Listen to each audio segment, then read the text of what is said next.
What if I told you that every struggle in your life, every sleepless night spent worrying, every moment you've spent trying to figure out how, what if all of that was completely unnecessary?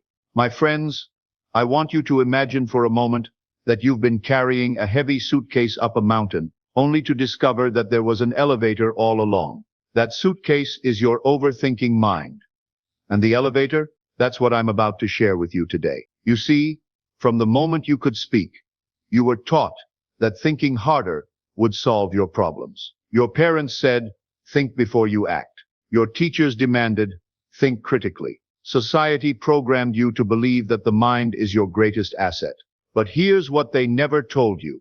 Your mind was never meant to be the architect of your reality. It was meant to be the carpenter. Right now, as you listen to these words, your mind is probably racing. It's asking, but how can I stop thinking? How will I solve my problems? What about my responsibilities? You see, even now, it's trying to maintain control. I spent years watching people exhaust themselves with mental gymnastics. They analyze every decision to death. They worry about futures that may never come. They replay past mistakes like broken records. And what do they have to show for it? More confusion, more anxiety, more of the same results they're trying to escape. The truth is this: your conscious mind is like a flashlight in a dark room. It can only illuminate what it's pointed at, but it cannot see the whole room at once. There is a greater intelligence, a cosmic mind, if you will, that sees everything simultaneously. And here's the remarkable part: you have access to it the moment you stop interfering.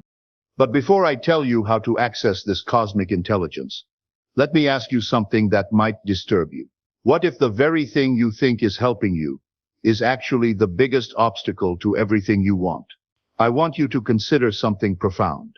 Every time you've had a breakthrough in your life, every moment of sudden clarity, every aha moment, every time the perfect solution appeared out of nowhere, where did that come from? Was it from hours of thinking, or did it arrive in a moment of stillness, when your mind finally became quiet? Think about it. The greatest inventions, the most beautiful art, the most profound discoveries, they didn't come from forcing the mind to work harder. They came from what we call inspiration, literally meaning in spirit. They came when the individual became a clear channel for something greater than their personal thinking. But here's where most people get it wrong. They experience these moments of divine guidance, and then immediately try to figure out how to make it happen again. They turn inspiration into a mental exercise, and in doing so, they close the very channel through which it came. The universe doesn't need your help in figuring out the how. It only needs your permission to work through you. I remember a student who came to me, desperate to save his failing business. He had spreadsheets, business plans, marketing strategies. His office looked like a war room. "Neville," he said, "I've thought of everything, but nothing works." I told him something that shocked him. Stop thinking about your business for 1 week. Instead, spend that time imagining how it feels to be successful. See yourself shaking hands with satisfied customers. Feel the weight of prosperity. Hear people praising your success. But don't think about how to make it happen. He thought I was crazy, but he was desperate enough to try. 3 days into this practice, he received an unexpected phone call that led to the largest contract of his career. The solution came not from his thinking, but from his being. Now here's where it gets really interesting, and this might completely change how you see yourself.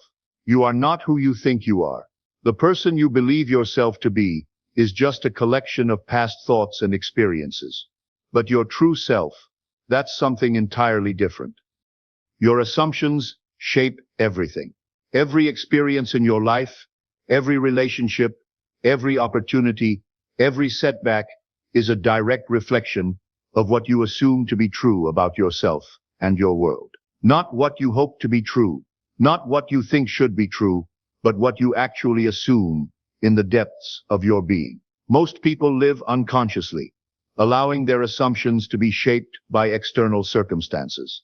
They see struggle, so they assume life is hard. They experience rejection, so they assume they're not worthy of love. They face financial challenges, so they assume money is scarce. But here's the secret that changes everything. You can choose your assumptions. Let me share something that might sound impossible. Reality is not fixed. What you call the real world is simply a collection of solidified assumptions. When enough people assume something is true, it appears to be an unchangeable fact. But for the individual who dares to assume differently, reality becomes fluid. I once knew a woman who was told by doctors that she would never walk again. The medical evidence was clear. The experts were unanimous. But in her mind, she began to assume something different. Every night she would imagine herself dancing at her daughter's wedding. She didn't hope to walk. She assumed she already could. She felt the music, felt her feet moving, felt the joy of that moment as if it were happening now. The doctors called it a miracle when she walked out of that hospital 6 months later. But it wasn't a miracle. It was the natural result of a changed assumption manifesting in physical form. Your outer world has no choice but to conform to your inner convictions. This is not philosophy. This is law. And here's what trips people up. They try to change their assumptions while still reacting to their current circumstances. They say, I assume I'm wealthy, while feeling anxious about their bills. They declare, I assume I'm loved, while feeling lonely and rejected. True assumption is not an intellectual exercise. It's a state of being. When you truly assume something, you don't need to convince yourself it's true. You simply know it is. But let me warn you about something that keeps 99% of people trapped in mediocrity. They actually believe struggle makes them more deserving. They think suffering equals worthiness. And this belief is destroying their dreams faster than they can create them.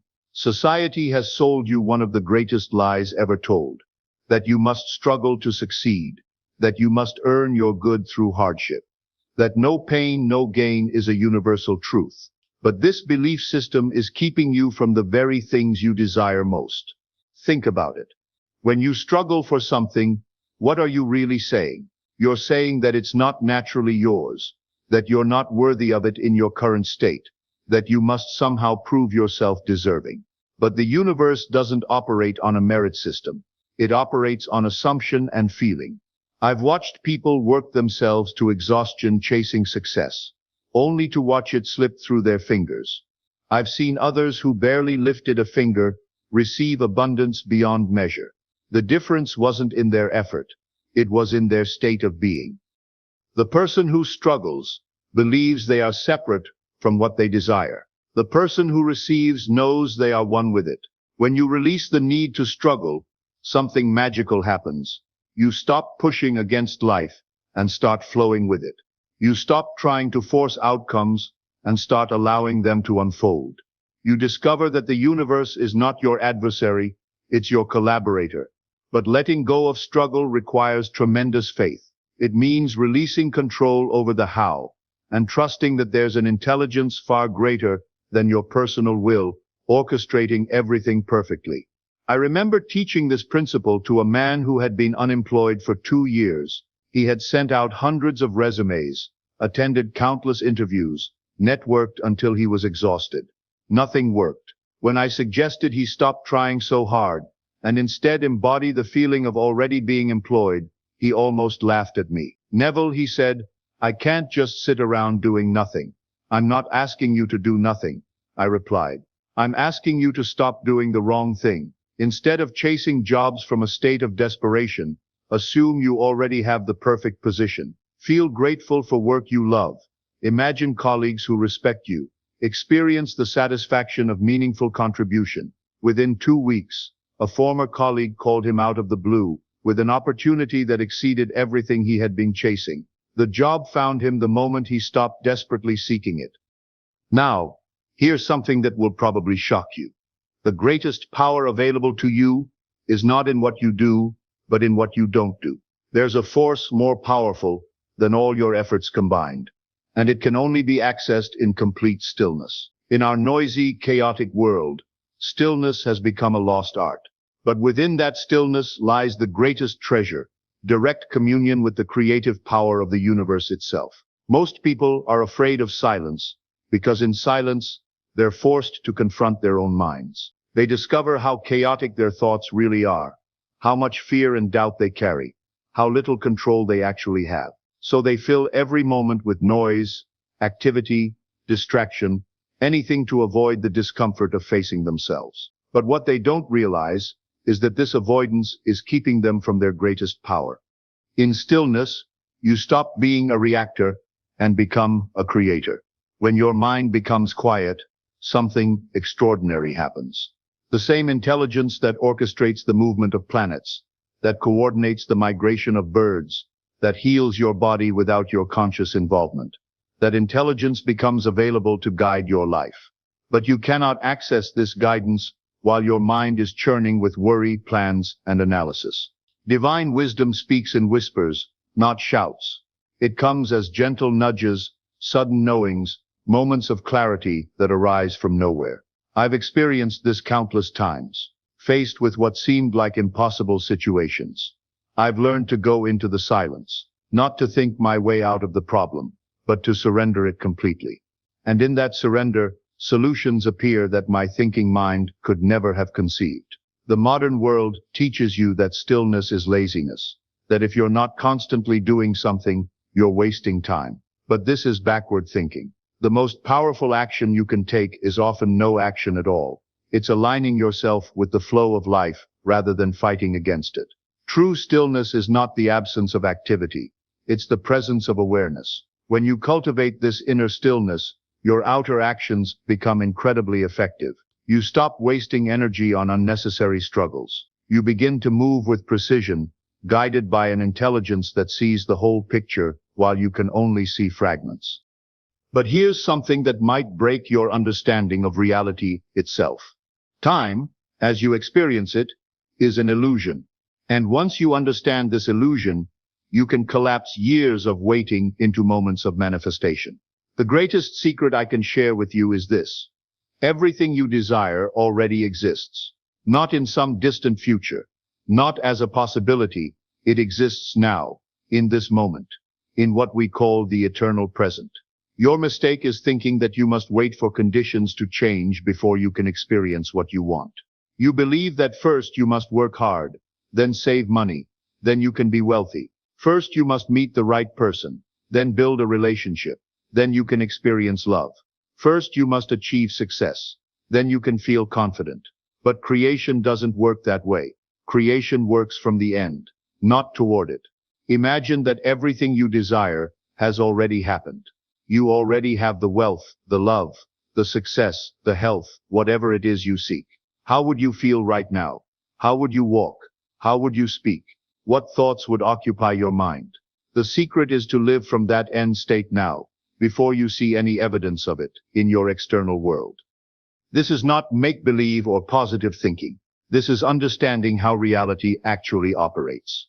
Your external world is always catching up to your internal world. When you persist in the feeling of already having what you desire, the physical world has no choice but to conform to that inner reality. But most people do the opposite. They look at their current circumstances and let those circumstances dictate how they feel. They see lack, so they feel poor. They experience loneliness, so they feel unloved. They observe their current limitations, so they feel powerless. This is living from the beginning instead of the end, and it keeps you trapped in cycles of more of the same. I taught this principle to a young woman who desperately wanted to be a successful artist. She had talent, but no connections, no money for art supplies, no gallery representation. By all external measures, she was as far from success as one could be. "Neville," she said, "how can I feel successful when I'm living in a tiny apartment, working at a coffee shop, and my art supplies are borrowed?" Because I told her, your current circumstances are the result of your past assumptions. If you want different circumstances, you must assume a different state now. Close your eyes. Imagine you're already a celebrated artist. You're standing in a beautiful gallery, surrounded by people admiring your work. Feel the satisfaction, the recognition, the fulfillment. Make it so real that for those moments, it's actually happening. She practiced this daily, living in the end of her wish fulfilled. Within 6 months, a series of seemingly miraculous events led to her first gallery showing. Within a year, she was supporting herself through her art. the external world caught up to her internal assumption. Now here's something that will either liberate you or terrify you. There's a law operating in your life right now that's more reliable than gravity, more consistent than the sunrise, and more powerful than any force you can imagine. And whether you know it or not, you're using it every single moment.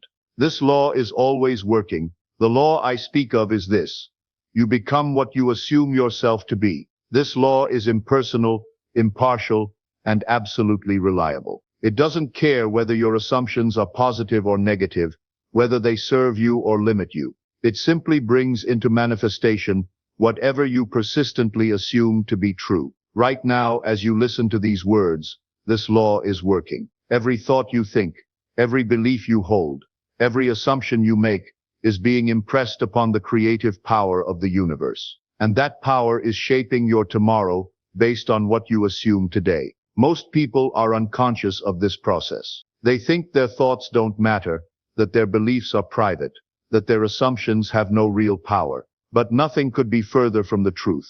Your inner world is constantly broadcasting, and the outer world is constantly responding. If you assume life is hard, you will encounter difficulty at every turn. If you assume people cannot be trusted, you will be surrounded by betrayal. If you assume money is scarce, you will always struggle financially. But if you assume life flows with ease, that people are fundamentally good, that abundance is your natural state, then this too will be your experience.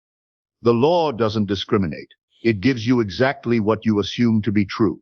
This means you are not a victim of circumstances.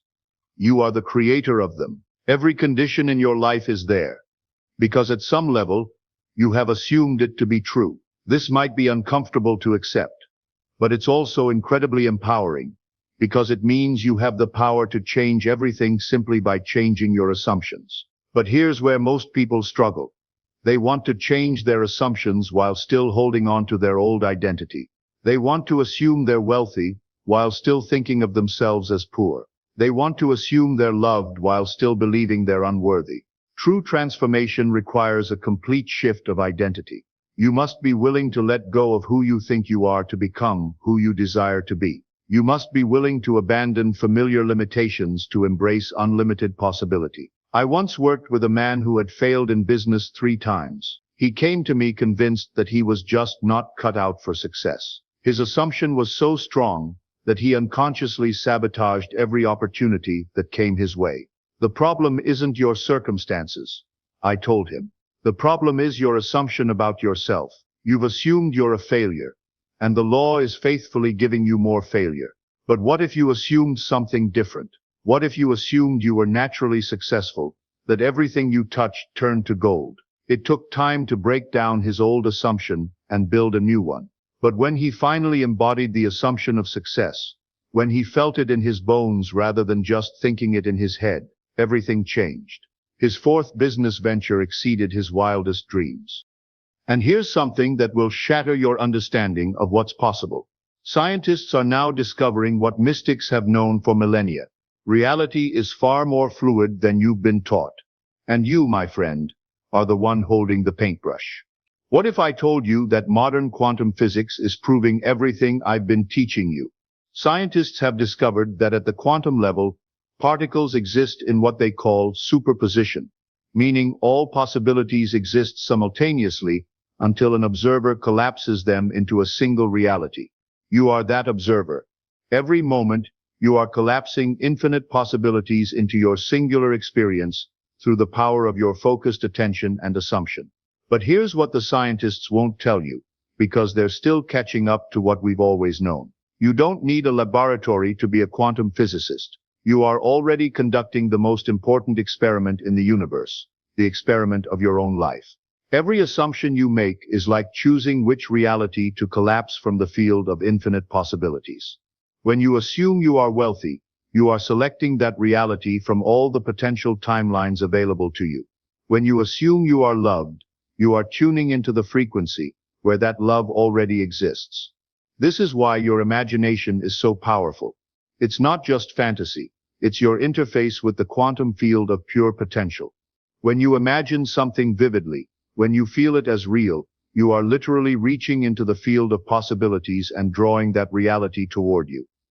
I once had a student who was a physicist. He came to me struggling with this concept intellectually. Neville, he said, I understand the quantum mechanics, but how can my personal assumptions affect reality on a macro scale? I smiled and said, my friend, you're thinking too small. You are not separate from the quantum field. You are a localized expression of it. Every assumption you make sends ripples through the entire fabric of reality. The question isn't whether you can affect reality. The question is, which reality are you choosing to experience? Within months of embracing this understanding, his career transformed. He went from struggling researcher to leading breakthrough discoveries that revolutionized his field, not through harder work, but through aligning with the reality where he was already successful. There's an ancient practice, almost lost to time, that makes everything I've taught you 10 times more powerful. The ancients knew something about the human mind that we've completely forgotten. And when you rediscover it, manifestation becomes as natural as breathing. Throughout history, the greatest minds understood something profound. The future is not fixed, it's scripted, and you are the scriptwriter. Ancient civilizations practiced what they called sacred theater, the art of living out their desired reality in detailed, sensory-rich inner experiences. They didn't just hope for better times. They lived them first in consciousness, then watched as external reality caught up to their inner script. But modern society has taught you the opposite. You've been conditioned to script your future based on your past. You look at what happened yesterday and project it forward, assuming tomorrow will be more of the same. You script failure because you've experienced failure. You script struggle because struggle is what you know. But what if you could rewrite the script? This is not visualization or positive thinking. This is conscious reality creation. When you script your ideal day, your perfect relationship, your dream life with the same vivid detail that you remember your past, you are literally programming your future experience. Here's the secret the ancients knew. Your subconscious mind cannot tell the difference between a vividly imagined experience and a real one. When you script a scene with enough sensory detail and emotional intensity, your subconscious accepts it as fact and begins reorganizing your reality to match that script. I remember working with a woman who had been single for years. She had convinced herself that all the good men are taken and had scripted a future of loneliness. When I taught her to script a different reality, to spend time each night living out conversations with her ideal partner, feeling loved and cherished, experiencing the joy of deep connection, something remarkable happened. She began attracting different people into her life. Her energy changed, her conversations changed, even her appearance seemed to transform. Within 6 months, she met a man who matched every detail of her scripted ideal. Not because she manifested him from thin air, but because she had aligned herself with the reality where such love was natural and available. Your life is a movie, and you are the director, producer, and star. The question is, are you creating a masterpiece or a tragedy? The power is always in your hands. Every morning, you wake up with a blank script for the day. You can fill it with worry, doubt, and repetition of past patterns, or you can write a story worthy of your highest dreams. Now I'm going to tell you something that might disturb you deeply. There are forces in this world that benefit from you not knowing your true power. And once you understand why, you'll never look at your limitations the same way again. My friends, we must speak of something uncomfortable but necessary. You have been hypnotized, not by some mysterious force, but by the collective agreement of a sleeping humanity. From the moment you were born, you were programmed with limitations. You were told what was possible and what wasn't, what was realistic and what was fantasy, what you could achieve and what was beyond your reach. This wasn't done maliciously. It was done by people who were themselves programmed by their predecessors. But here's what's truly disturbing. This collective hypnosis serves those who benefit from your limitations.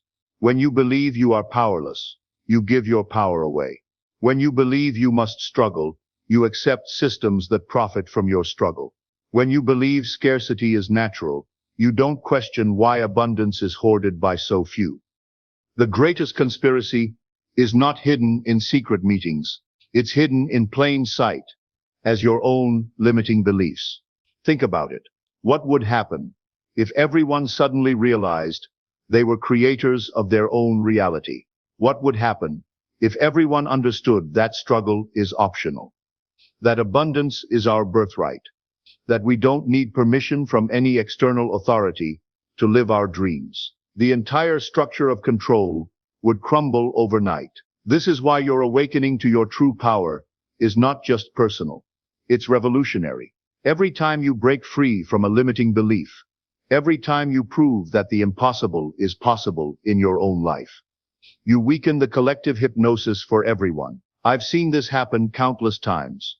One person in a family awakens to their creative power and transforms their life. Soon, others in the family begin questioning their own limitations. One person in a community breaks free from the consensus reality of struggle and lack, and their success becomes a beacon that awakens others. You are not just changing your life, you are helping to change the world. But with this power comes responsibility. You cannot unsee what you now see. You cannot unknow what you now know. You are being called to step out of the collective dream of limitation and into the individual reality of infinite possibility. Some will try to pull you back. They will call you unrealistic, naive, or delusional. They will point to evidence of why your dreams are impossible. But you must remember, they are speaking from within the hypnosis. They are defending limitations they believe are real. Your job is not to convince them. Your job is to live so authentically from your awakened state that your very existence becomes an invitation for others to wake up to. I once had a student who came from a family that had been poor for generations. When he began applying these principles and his financial situation transformed, his family couldn't understand it. They accused him of getting lucky or changing. They were right about one thing: he had changed. He had awakened from the family hypnosis of poverty and stepped into a reality where abundance was natural. At first, this created tension. But as the years passed and his prosperity remained stable and joyful, something beautiful happened. One by one, family members began asking him questions. They began questioning their own assumptions about money and success. Today, that entire family line has been transformed, and they speak of him as the one who broke the generational curse of poverty. You have the power to be that person for your lineage, your community, your world. Before I leave you with the most important truth of all, I want you to understand something that will change everything. You are not trying to get something from the universe. The truth is far more beautiful and far more powerful than that. I want you to understand this. You are not separate from the creative power of the universe. You are that power expressing itself as you. Every desire that stirs within your heart is the universe seeking to experience itself through you. Every dream that captures your imagination is life calling you to become more than you currently believe yourself to be. You are not begging the universe for favors. You are the universe awakening to its own infinite possibilities. When you truly grasp this, everything changes. You stop trying to manipulate external conditions and start aligning with the creative flow. You stop asking, how can I get what I want? And start knowing, I am what I seek. The universe is not something outside of you that you must convince or impress. The universe is you, expressing as you, through you. This is why your assumptions are so powerful. They are not separate from the creative force. They are the very mechanism through which it operates. This is why your feelings matter so much. They are not just emotions, they are the language of creation itself. When you align your assumptions with your desires, when you feel yourself already living the life you dream of, when you trust that everything is unfolding perfectly, even when you cannot see how, in that alignment, you become a clear channel for miracles. But trust is not something you do, it's something you are. You don't have to learn to trust the universe. You only have to remember that you are the universe trusting itself to create through you. Stop trying to figure everything out. Stop struggling against the natural flow of life. Stop believing that you must earn your good through suffering and effort. Instead, Assume the best about yourself and your future. Feel the joy of your fulfilled desires. Live in the end of your greatest dreams. The same intelligence that spins galaxies into existence, that orchestrates the perfect timing of seasons, that beats your heart without your conscious effort. That intelligence is your intelligence. That power is your power. That love is your love. You are not learning to create. You are remembering that you never stop creating. So go now with this understanding burning in your heart.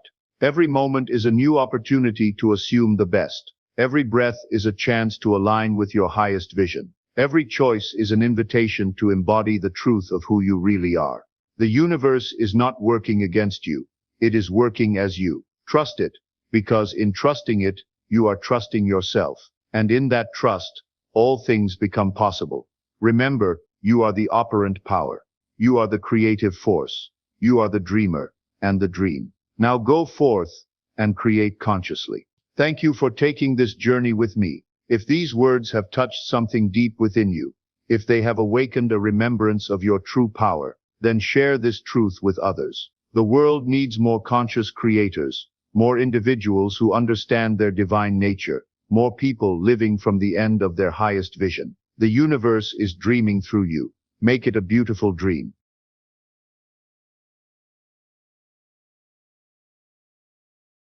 Good evening, my friends. What if I told you that the CIA, the Central Intelligence Agency, spent years and millions of dollars researching a technique that proves your imagination is not wishful thinking, but a direct pathway to altering reality? What if I told you that buried in declassified government documents, there exists scientific validation for everything the law of assumption teaching us about imagination and the power of consciousness? And what if I told you that these documents, available for anyone to read, describe the exact same principles that Neville Goddard taught decades ago, but in the cold clinical language of government science? This is not theory. This is not philosophy. This is documented, declassified, government-verified research into the mechanics of consciousness and reality creation. Tonight you're going to discover why the CIA believed, no, why they proved, that consciousness is not confined to your brain, that reality is not what your senses report, and that you have the ability to access and alter the fundamental fabric of existence through focused attention and imagination. They called it the Gateway Project, and it validates everything Neville Goddard ever taught. In 1983, the CIA commissioned a report, not about weapons, about consciousness. They wanted to know, can human consciousness operate outside the physical body? Can focused attention alter reality? Can imagination access information beyond the five senses? For years, this research remained classified. Top secret, eyes only. But in 2003, it was declassified, released to the public, and most people never noticed. Because who would believe that the CIA was seriously researching out-of-body experiences, altered states of consciousness, and the nature of reality itself? But they were. And what they found will change how you understand manifestation forever. The project was called Gateway, and its purpose was to explore and document a specific technique using something called hemisync, binaural audio frequencies that synchronize both hemispheres of the brain, to achieve what they called expanded states of consciousness. Let me walk you through what the CIA discovered. The Gateway Project documented a specific progression of consciousness states, each one representing a different level of awareness and reality access. They called these levels focus states. Focus 10 was described as mind awake, body asleep, a state where your consciousness is fully alert, but your physical body is completely relaxed, almost dissociated. In this state, participants reported heightened awareness, expanded perception, and a sense of consciousness existing independent of the physical form. Sound familiar? This is exactly what Neville described when he taught SATS, state akin to sleep. That drowsy state where your body is relaxed but your mind is vividly aware, capable of impressing the subconscious with imaginal acts. The CIA was documenting the same state Neville had been teaching since the 1940s. Focus 12 was described as expanded awareness, a state where consciousness begins to perceive beyond the limitations of physical senses. In this state, participants reported accessing information they couldn't have known through normal means, seeing events at a distance, perceiving probable futures, experiencing realities that hadn't yet manifested physically. Again, this is precisely what Neville meant when he said imagination is not fantasy, but perception of realities that exist in consciousness before they appear in the physical world. The CIA's Focus 12 is Neville's imaginal realm, the place where your desire already exists, waiting to be assumed into your experience. But here's where it gets even more profound. The Gateway documents describe reality not as solid matter, but as an energy matrix, a field of potentials, frequencies, and information. They explain that what we perceive as physical reality is actually consciousness organizing energy into patterns based on observation and attention. Let me read you an actual quote from the declassified document. The universe is composed of interacting energy fields, some at rest and some in motion. It is in and of itself one gigantic hologram of unbelievable complexity. Do you understand what they're saying? Reality is not fixed, it's not solid, it's not happening to you. Reality is a holographic projection of consciousness, a field of infinite possibilities that collapses into specific experiences based on where attention is focused. This is exactly what Neville taught when he said consciousness is the only reality. The CIA documented it, they studied it, they proved it through repeatable experimentation. Your consciousness doesn't observe reality. Your consciousness creates reality by focusing attention on specific possibilities within the infinite field. And here's the key. The Gateway documents explain that this energy matrix, this field of all possibilities, responds to sustained, focused attention combined with emotional resonance. Not thinking about what you want, not hoping for it, but experiencing it in consciousness with such vividness and feeling that you convince your own awareness it's already real. This is assumption, this is imagination. This is exactly what Neville taught, and the CIA confirmed it works. Now let me show you something that will make the connection undeniable. The Gateway technique used hemisync audio, specific sound frequencies played in each ear, that force the brain hemispheres to synchronize. Why? Because synchronized brain waves create a state of heightened suggestibility, where the conscious mind relaxes its critical filter and the subconscious becomes highly receptive to new information. In this state, imaginal acts bypass logical resistance and impress directly on the subconscious mind, which then begins reorganizing reality to match the impressed image. Now, does this sound familiar? This is precisely why Neville taught you to practice SATs in the drowsy state before sleep. Because in that state, just like the hemisync state, your conscious mind relaxes, your brain waves slow, and your subconscious becomes incredibly receptive. The imaginal act you perform in that state bypasses all doubt, all resistance, all logical objection. It impresses directly on the creative level of mind.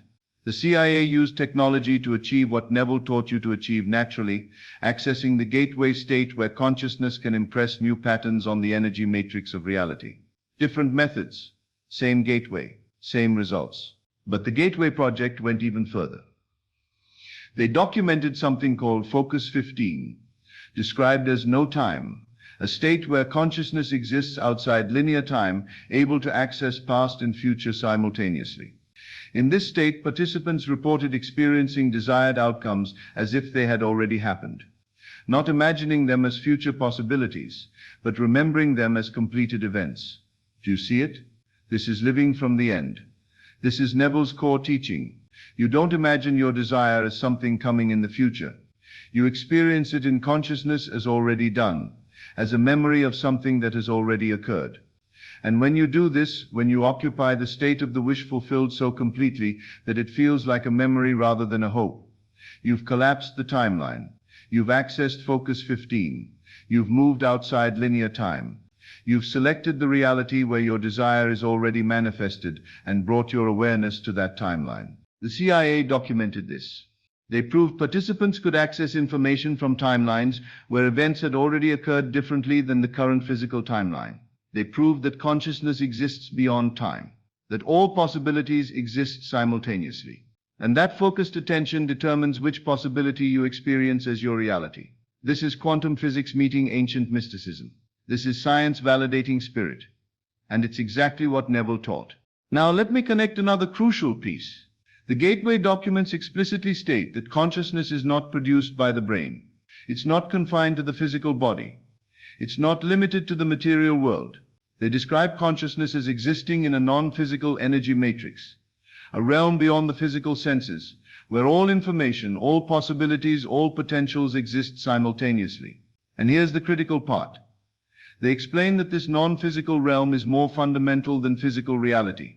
It's the source, the cause, the creative level. Physical reality is the effect, the projection, the manifestation of what exists first in the non-physical realm. Neville called this the imaginal world, the realm of consciousness where your desire already exists in perfect, complete form. The CIA called it the non-physical energy matrix. Different names, same reality. And both frameworks agree on this crucial principle. What you experience in this non-physical realm, what you assume, what you embody, what you feel is real in consciousness, must eventually manifest in physical form. Because the non-physical is cause, the physical is effect. Consciousness is primary. Matter is secondary. This isn't spiritual philosophy anymore. This is documented government research. Now let me show you how the gateway findings explain why assumption works. The documents describe reality as a holographic interference pattern, different frequencies of energy creating different experiential realities. Your current circumstances are one frequency. Your desired reality is a different frequency. Both exist simultaneously in the energy matrix. You're simply tuned to one frequency and not the other. Now here's what the gateway research proved. You can change which frequency you're tuned to through sustained focused attention combined with emotional resonance. When you assume your desire fulfilled, when you maintain that assumption consistently, when you feel it as real, when you think from it rather than about it, you're literally changing your consciousness frequency. You're tuning yourself to the frequency where your desire already exists. And as you maintain that frequency, as you persist in that assumption, your physical reality begins to reorganize. Not because you're creating something new, but because you're aligning with a reality that already exists at a different frequency. This is why Neville said, assume the feeling of the wish fulfilled and continue in that assumption. Not because you're trying to convince the universe to give you something, but because you're changing your frequency to match the reality where you already have it. The CIA documented this exact mechanism. They just used words like resonance, frequency, and energy matrix, instead of assumption and imagination. Let me make this absolutely clear. Everything Neville Goddard taught, everything that skeptics dismissed as mystical nonsense or wishful thinking, has been validated by declassified CIA research. Neville taught, consciousness is the only reality. CIA documented, physical reality is a projection of consciousness operating in an energy matrix. Neville taught, imagination creates reality. CIA proved, focused consciousness can access and influence the fundamental energy patterns that determine physical manifestation. Neville taught, the feeling of the wish fulfilled is the secret. CIA confirmed, emotional resonance combined with focused attention is the key to altering reality frequencies. Neville taught, all states exist now. You simply choose which one to occupy. CIA discovered, all possible timelines exist simultaneously in the energy matrix. Consciousness determines which one you experience. Neville taught, the imaginal act impressed on the subconscious becomes your reality. CIA researched, consciousness in heightened receptive states can impress new patterns on the energy matrix that then manifest physically. The parallels are not coincidental, they're confirmational. What Neville knew through spiritual insight, the CIA proved through scientific investigation. Your imagination is not fantasy. It's a gateway to actual existing realities. Your assumption is not positive thinking. It's frequency alignment with desired timelines. Your feeling of the wish fulfilled is not pretending. It's consciousness resonating at the frequency where the desire already exists. So how do you use this? How do you become your own gateway project? Let me give you the exact protocol combining CIA methodology with Neville's teachings. Step 1, enter the gateway state. Before sleep every night, enter the state akin to sleep. Your body completely relaxed. Your mind alert but drowsy. This is your personal hemi-sync. This is focus 10. This is the gateway state where your subconscious becomes receptive. You don't need technology. You don't need CIA equipment. You just need the natural state Neville taught you to access. Step 2. Construct your imaginal act. In this state, construct one simple scene that implies your desire is fulfilled, not a scene of getting your desire. A scene that assumes you already have it. Make it vivid. Engage all your senses. Make it feel so real that you forget you're imagining. This is your focused consciousness entering the non-physical energy matrix. This is you accessing the frequency where your desire exists. Step 3. Loop and impress. Repeat this scene over and over as you drift into sleep. Don't think about it. Experience it. Be in it. You're impressing this reality on your subconscious. You're training your consciousness to resonate at this frequency. You're doing what the gateway participants did, accessing alternate realities through focused consciousness.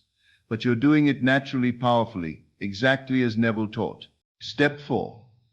Maintain the assumption throughout the day. This is crucial. The gateway isn't just a nighttime practice. Throughout your waking hours, you maintain the assumption that your desire is already fulfilled. You think from it, you speak from it. You make decisions from it. This is sustained frequency alignment. This is living from the end. This is consciousness choosing which reality to experience. Every time you drift back to your old assumption, your old frequency, you gently redirect back to your desired state. You're training your consciousness to naturally resonate at the frequency of your desire fulfilled. Step 5. Ignore contradictory evidence. The gateway documents explain something crucial. There's a time lag between consciousness shift and physical manifestation.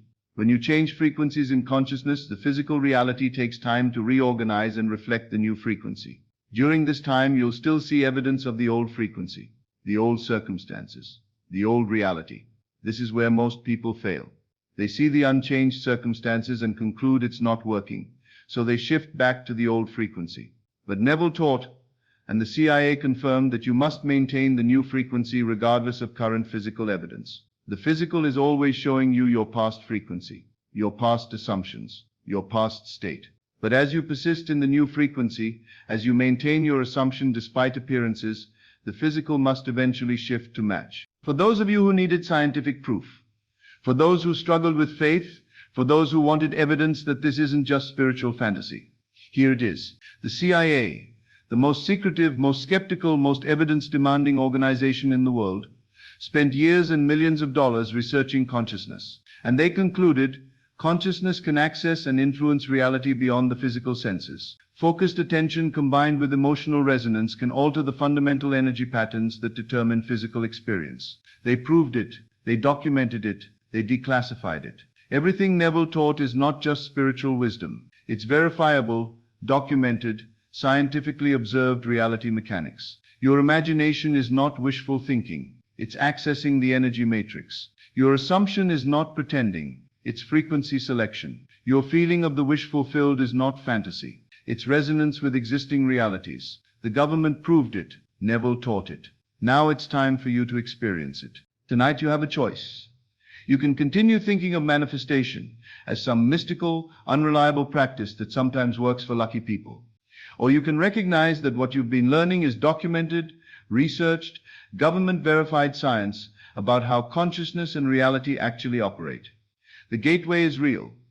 The non-physical energy matrix is real. The ability to access alternate timelines through focused consciousness is real. And you have access to this gateway every single night through the state akin to sleep. You don't need CIA clearance. You don't need special technology. You don't need permission.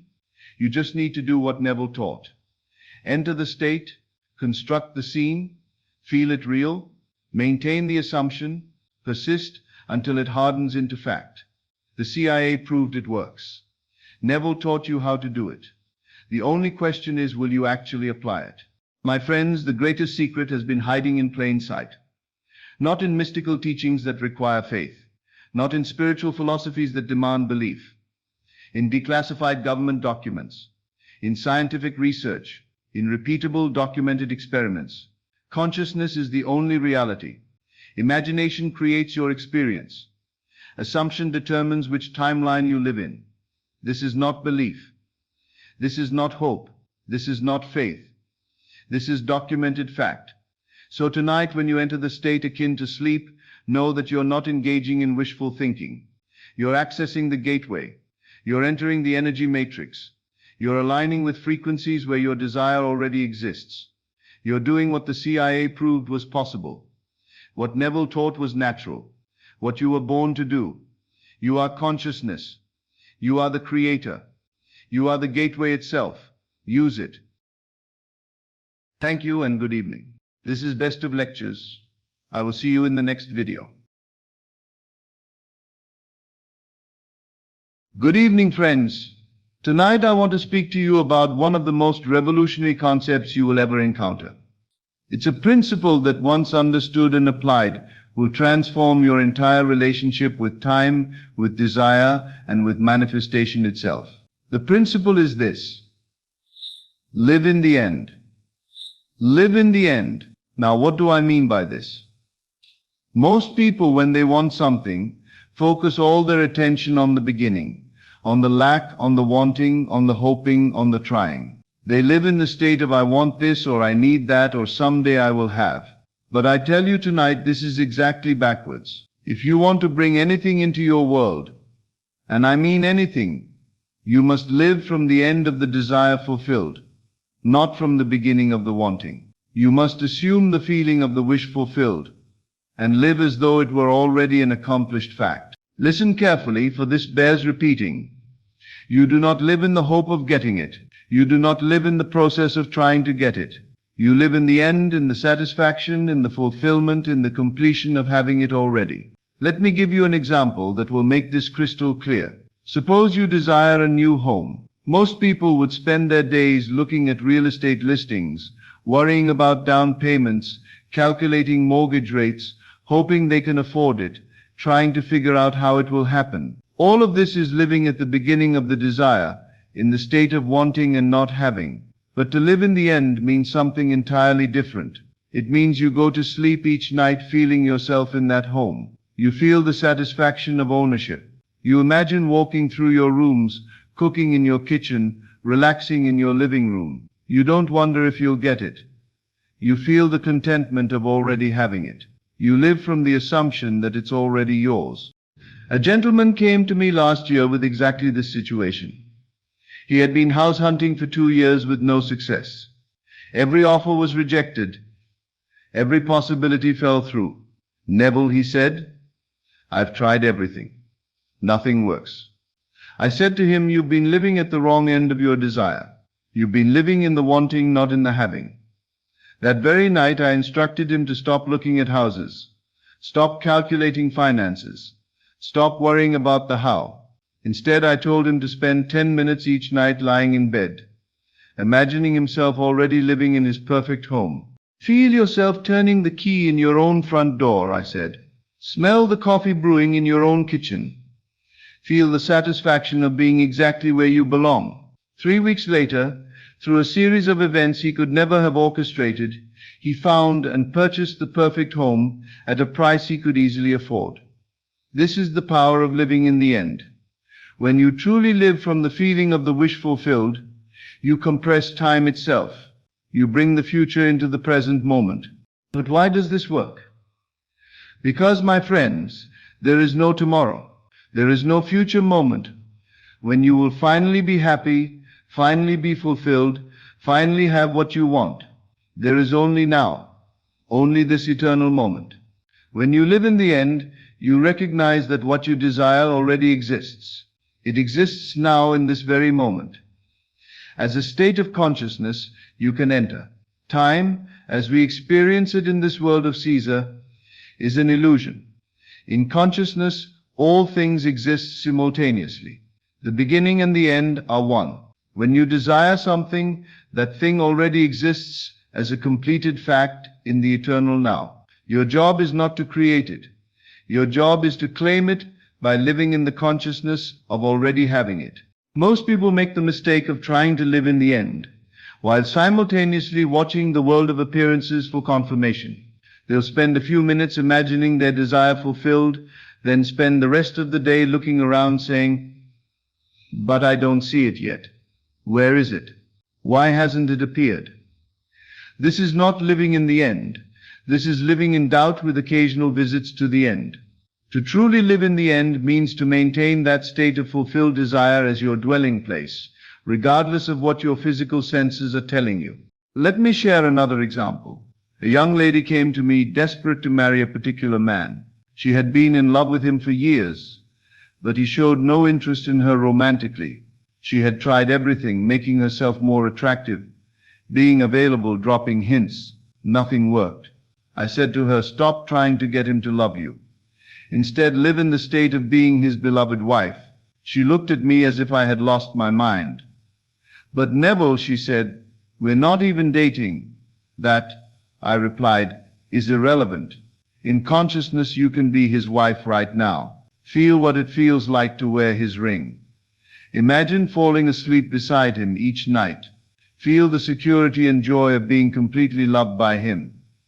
Don't live in the hope of marrying him. Live in the contentment of being married to him. She practiced this faithfully. Every night she would fall asleep feeling herself as his beloved wife. She wore an imaginary ring and felt its weight on her finger. She imagined their conversations, their shared meals, their quiet moments together. Within 3 months he began to see her differently. Within 6 months he proposed. They've been happily married for 5 years now. The secret was that she stopped living in the state of wanting to be his wife and began living in the state of being his wife. She moved from the beginning of the desire to the end of it. Now I must warn you about something. When you first begin to live in the end, your logical mind will rebel. It will say, this is foolish. This is just pretending. This is denial of reality. But I ask you, what is reality?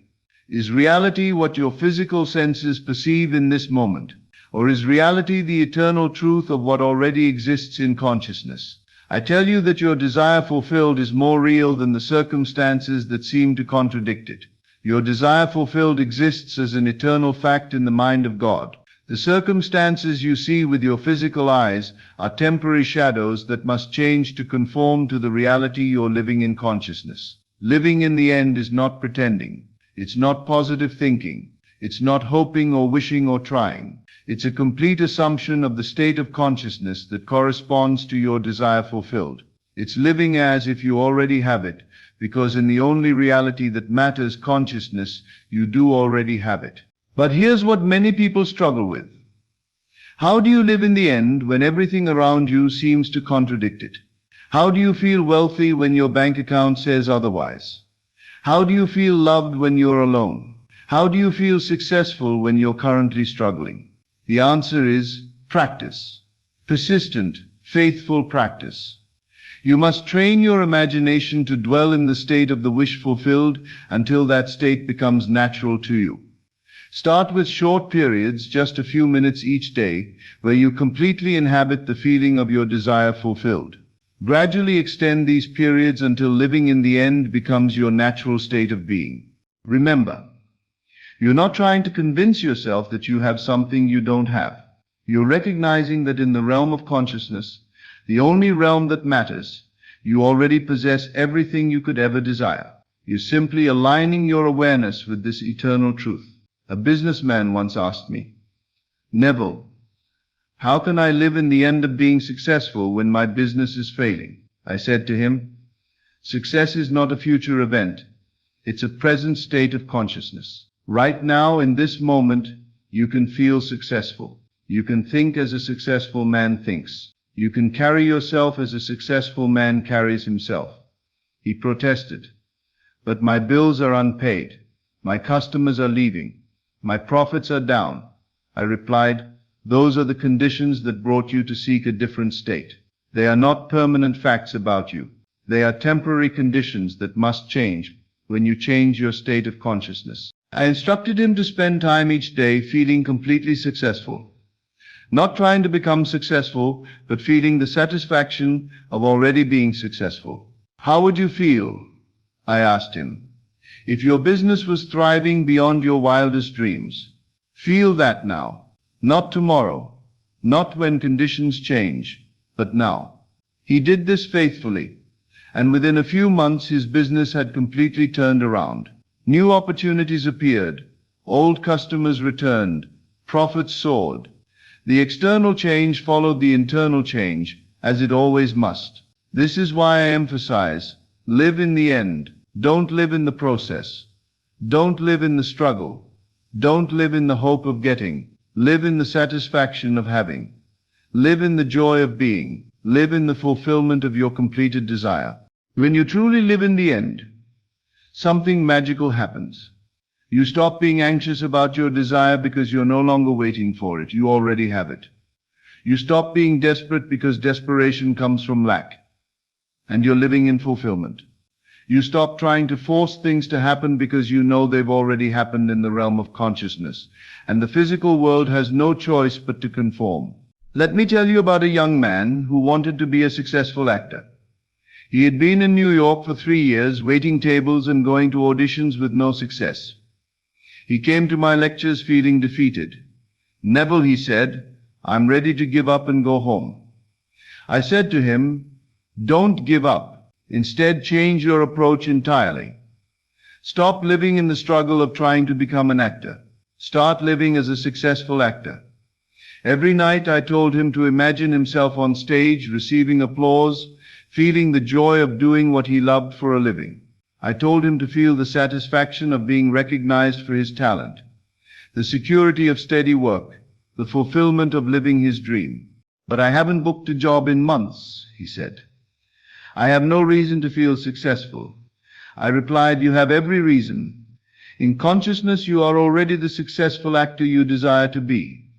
Your job is to recognize this truth and live from it." Within 2 months of faithfully living in this end state, he booked his first major role. Within a year, he was working steadily and earning more than he had ever imagined possible. The career he dreamed of became his reality, because he stopped dreaming of it and started living in it. This is the great secret. The end is not something you reach, it's something you claim. It's not something you achieve. It's something you assume. It's not something that happens to you.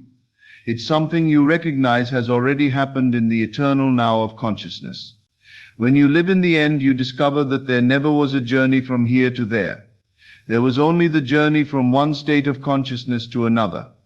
And that journey takes place in an instant, the moment you assume the feeling of the wish fulfilled. So I ask you tonight, what is your desire? What do you long for in your heart of hearts? Whatever it is, stop living in the wanting of it. Stop living in the process of trying to get it. Stop living in the hope that someday you might have it. Instead, live in the end. Live in the consciousness of already having it. Feel the satisfaction, the joy, the fulfillment of your desire completed. Not as something you're trying to create, but as something you're finally willing to accept. Your desire fulfilled is not in your future. It's in your eternal now. It's not something you must earn. It's something you must claim. It's not something you must become worthy of. It's something you must recognize you already possess. Live in the end, my friends. Live in the beautiful, perfect, complete end of every desire of your heart. For in truth, that end is not an end at all. It is the eternal beginning of life lived from the consciousness of infinite possibility. The kingdom of heaven is at hand. Not tomorrow, not when conditions change, not when you become more deserving. Right now, in this very moment, you can enter that kingdom by living in the end of your heart's deepest desire. Who will you be when you finally allow yourself to live in the end? The answer to that question is the doorway to your freedom. Dear beautiful souls, this is where we part for now. But know that you carry these timeless truths within your heart wherever you go. Take what you've learned tonight and let it work through you. Let it change you from the inside out. And when you do, when your life begins to reflect the beauty of these eternal principles, remember that you're not just transforming your own world, but you're adding light to our collective awakening. You are loved, you are powerful, and your dreams are already real in the only place that truly matters, consciousness. This is Best of Lectures. I will see you in the next video, beautiful souls. Until then, live in the end. My friends, I want to begin this evening with a question that may disturb everything you think you know about reality. Right now, as you sit here listening to these words, when do you think you are? You might say it's Tuesday evening, perhaps 7:30 p.m. But what if I told you that time as you understand it doesn't exist at all? What if I told you that this moment, this very instant, contains not just the present, but every possible future and every conceivable past? What if linear time, this march from past through present to future, is nothing more than a construction of the limited human mind? And that in reality all moments exist simultaneously in an eternal now? I can see some of you shifting uncomfortably. Your rational minds are already protesting. But Neville, you're thinking, I can clearly see that yesterday is gone and tomorrow hasn't happened yet. I can feel myself aging. I can watch the clock tick. How can you say time is an illusion? Bear with me tonight, because what I'm about to share with you will not only challenge your understanding of time, but will give you the power to collapse time itself, to make the distant future immediate, to revise the unchangeable past, and to live in the fulfillment of your desires right now, regardless of when they appear to manifest in linear time. Just last week, a gentleman approached me after one of my lectures. He was visibly agitated, almost angry. He said, "Neville, you keep talking about living in the end, about assuming the wish fulfilled. But I've been trying this for 3 years. 3 years of visualizing, 3 years of feeling it real, and nothing has changed. If time is an illusion, why is it taking so long for my desire to manifest?" I looked at this frustrated man, and I realized he was making the same mistake that keeps millions of people trapped in the prison of linear time. He was living in time instead of living as time. He was waiting for his good to come to him through time, instead of recognizing that his good already exists in the eternal now and must be claimed from that timeless dimension. I said to him, "My friend, you're not trying to bring something from the future into the present. You're trying to recognize what already exists in the only moment that ever is. This eternal now. Your desire isn't waiting to happen someday. It has already happened. It exists right now in the dimension of consciousness that transcends time. Your job is not to make it happen, but to become aware of what has already happened." He stared at me as though I was speaking a foreign language. So I continued, "Tonight when you go to sleep, I don't want you to visualize your desire as something that might happen in the future. I want you to remember it as something that has already happened. I want you to recall the joy, the satisfaction, the fulfillment of your accomplished desire. Not as hope, but as memory. Not as possibility, but as fact." "But how can I remember something that hasn't happened?" he asked. "Because," I replied, "in the dimension of consciousness where all creation takes place, it has already happened. Time is simply the medium through which consciousness unfolds its eternal decisions into apparent sequence." That man took my advice. Within 6 weeks, his 3-year-old desire manifested so naturally, so perfectly, that he called to tell me it felt less like something new happening and more like something he had always known would occur, because in the timeless realm of consciousness, it had always already occurred. This is what I want you to understand tonight. Time is not a river flowing from past to future. Time is an ocean, and every possible moment exists simultaneously within its depths. What you call past, present, and future are simply different points of attention within the eternal now. The mystics throughout history have tried to convey this truth. When Jesus said, "Before Abraham was, I am," he wasn't claiming to be older than Abraham in linear time. He was declaring his existence in the eternal present, where all beings exist simultaneously. When he said, "Whatever you ask in prayer, believe that you have received it," he wasn't talking about future receiving, he was talking about present recognition of what already exists in the timeless realm of consciousness. But why does time appear so real, so linear, so inescapable? Because consciousness, in order to experience itself, must appear to fragment the eternal now into sequences of events. It's like watching a movie. The film contains all frames simultaneously on the reel, but you experience it as a sequence of moving images. Time is the projector of consciousness, creating the illusion of movement from a collection of eternal moments. Most people are hypnotized by this projection. They believe they are moving through time when actually they are simply shifting their attention from one eternal moment to another. They think they are bound by the past and must wait for the future, when in reality they have access to all moments simultaneously. Let me share with you a story that perfectly illustrates this principle. A young woman came to see me who had been married to an alcoholic for 15 years. Their relationship was filled with pain, violence, and disappointment. She said, "Neville, I love my husband, but I cannot continue living this way. Is it possible for him to change after all these years of drinking?" I said to her, "My dear, you're asking the wrong question. You're asking if he can change in time. But the real question is, can you move your attention to the version of your husband that already exists in the eternal now? The version who is loving, sober, and devoted." She looked confused. So I explained. Right now, in this eternal moment, there exists a version of your husband who has never had a drinking problem. There exists a version of your marriage that is harmonious and loving. These are not future possibilities. They are present realities existing in dimensions of consciousness that transcend linear time. "But how do I access these other versions?" she asked. "By assuming they are already your reality," I replied. Tonight, when you lie in bed beside your husband, don't see the man who drinks. See the man who is naturally sober and loving. Feel his sobriety as a present fact, not a future hope. Remember conversations you've had with this sober version of your husband. Recall moments of joy and harmony with him. Make these memories more vivid and real than your experiences of his drinking, she protested. But these things never happened. How can I remember what didn't occur? I smiled and said, they happened in the eternal now. They exist in the dimension of consciousness where all possibilities are simultaneously real. By remembering them, you're not creating false memories. You're accessing true memories from a dimension that transcends linear time. This woman committed to this practice with remarkable dedication. Every night she would spend time remembering her harmonious marriage to her sober husband. She would recall conversations they never had in linear time, but that existed as eternal possibilities. She would feel the love, peace, and joy of this perfect marriage until it became more real to her than her daily experiences of conflict and disappointment. Her husband noticed something different about her. Almost immediately, she stopped reacting to his drinking with anger and frustration. Instead, she related to him as though he were already the man she knew him to be in the eternal dimension. She spoke to the sober version of him, even when he was intoxicated. She treated him with the love and respect she felt for his highest possibility. Within 3 months, something remarkable began to happen.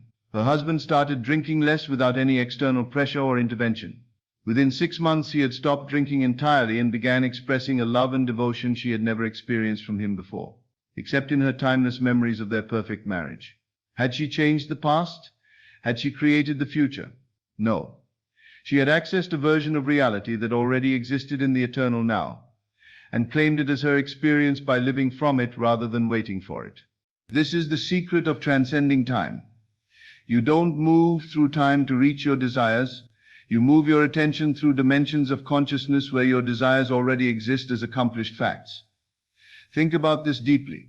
Every moment of your life, every joy and every sorrow, every success and every failure exists eternally in the infinite consciousness that you are.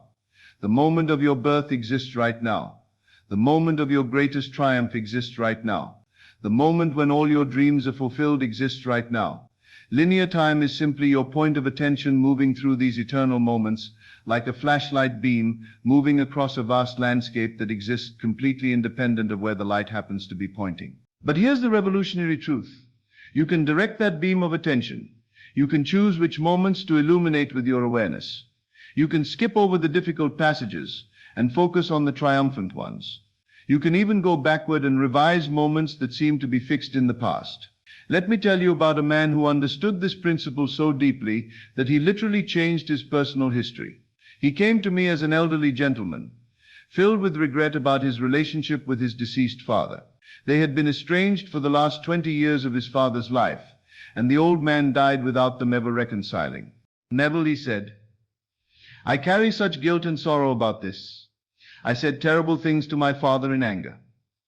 We never spoke again before he died. I would give anything to have handled that situation differently. But it's too late now. The past cannot be changed."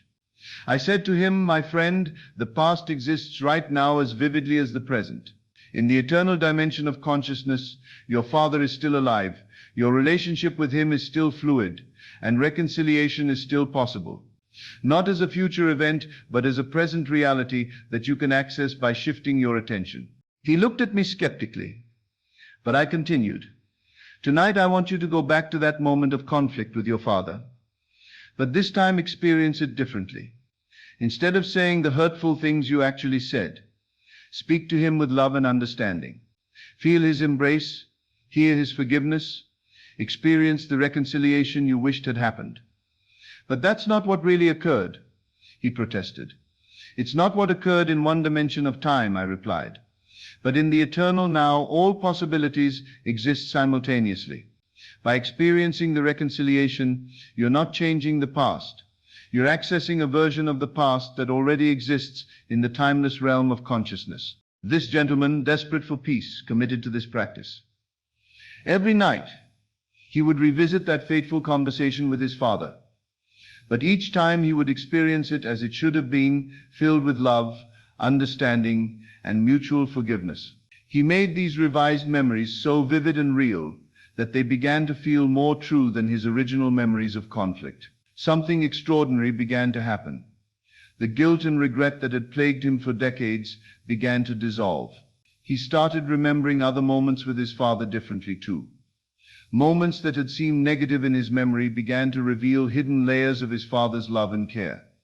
It was as though his entire relationship with his father was being rewritten from a perspective of love rather than hurt. But the most remarkable thing occurred 6 months later.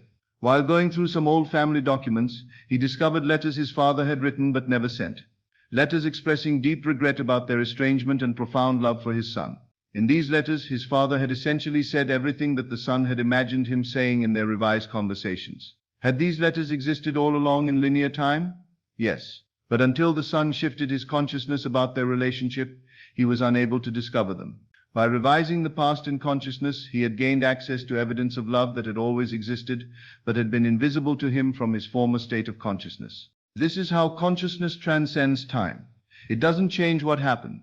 It reveals what was always true from a higher perspective. It doesn't alter facts. It shifts your dimensional position so you can see more complete facts. Now you might be wondering, if all time exists simultaneously, why do we experience it sequentially?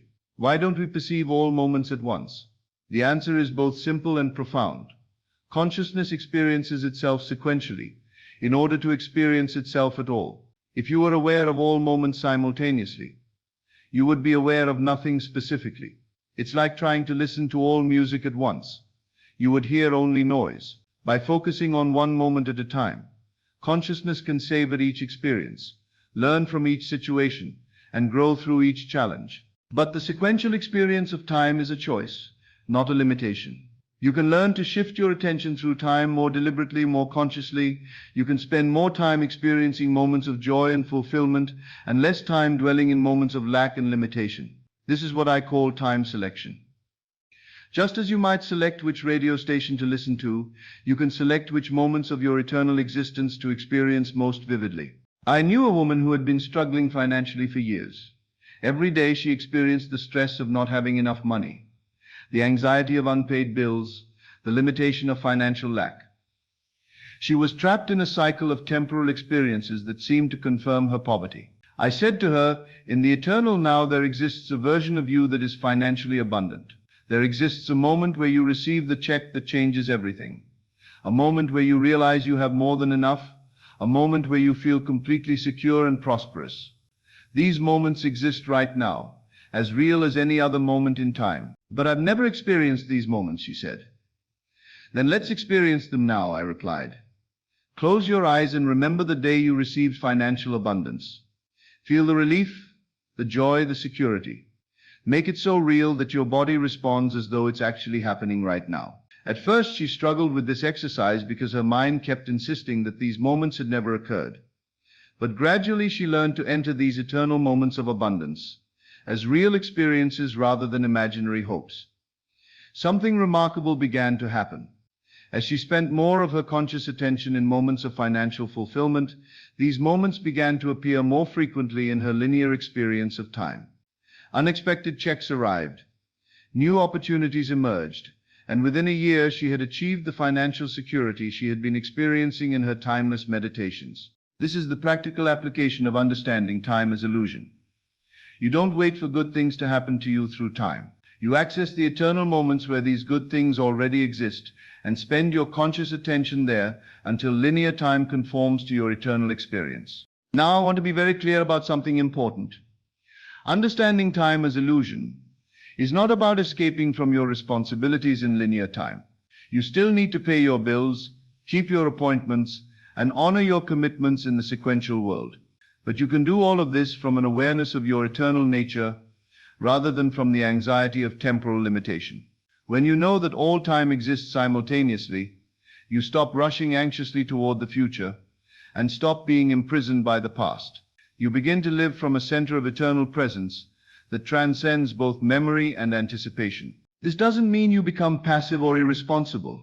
Instead, you become more effective because you're operating from the dimension where solutions already exist rather than from the dimension where problems seem insurmountable.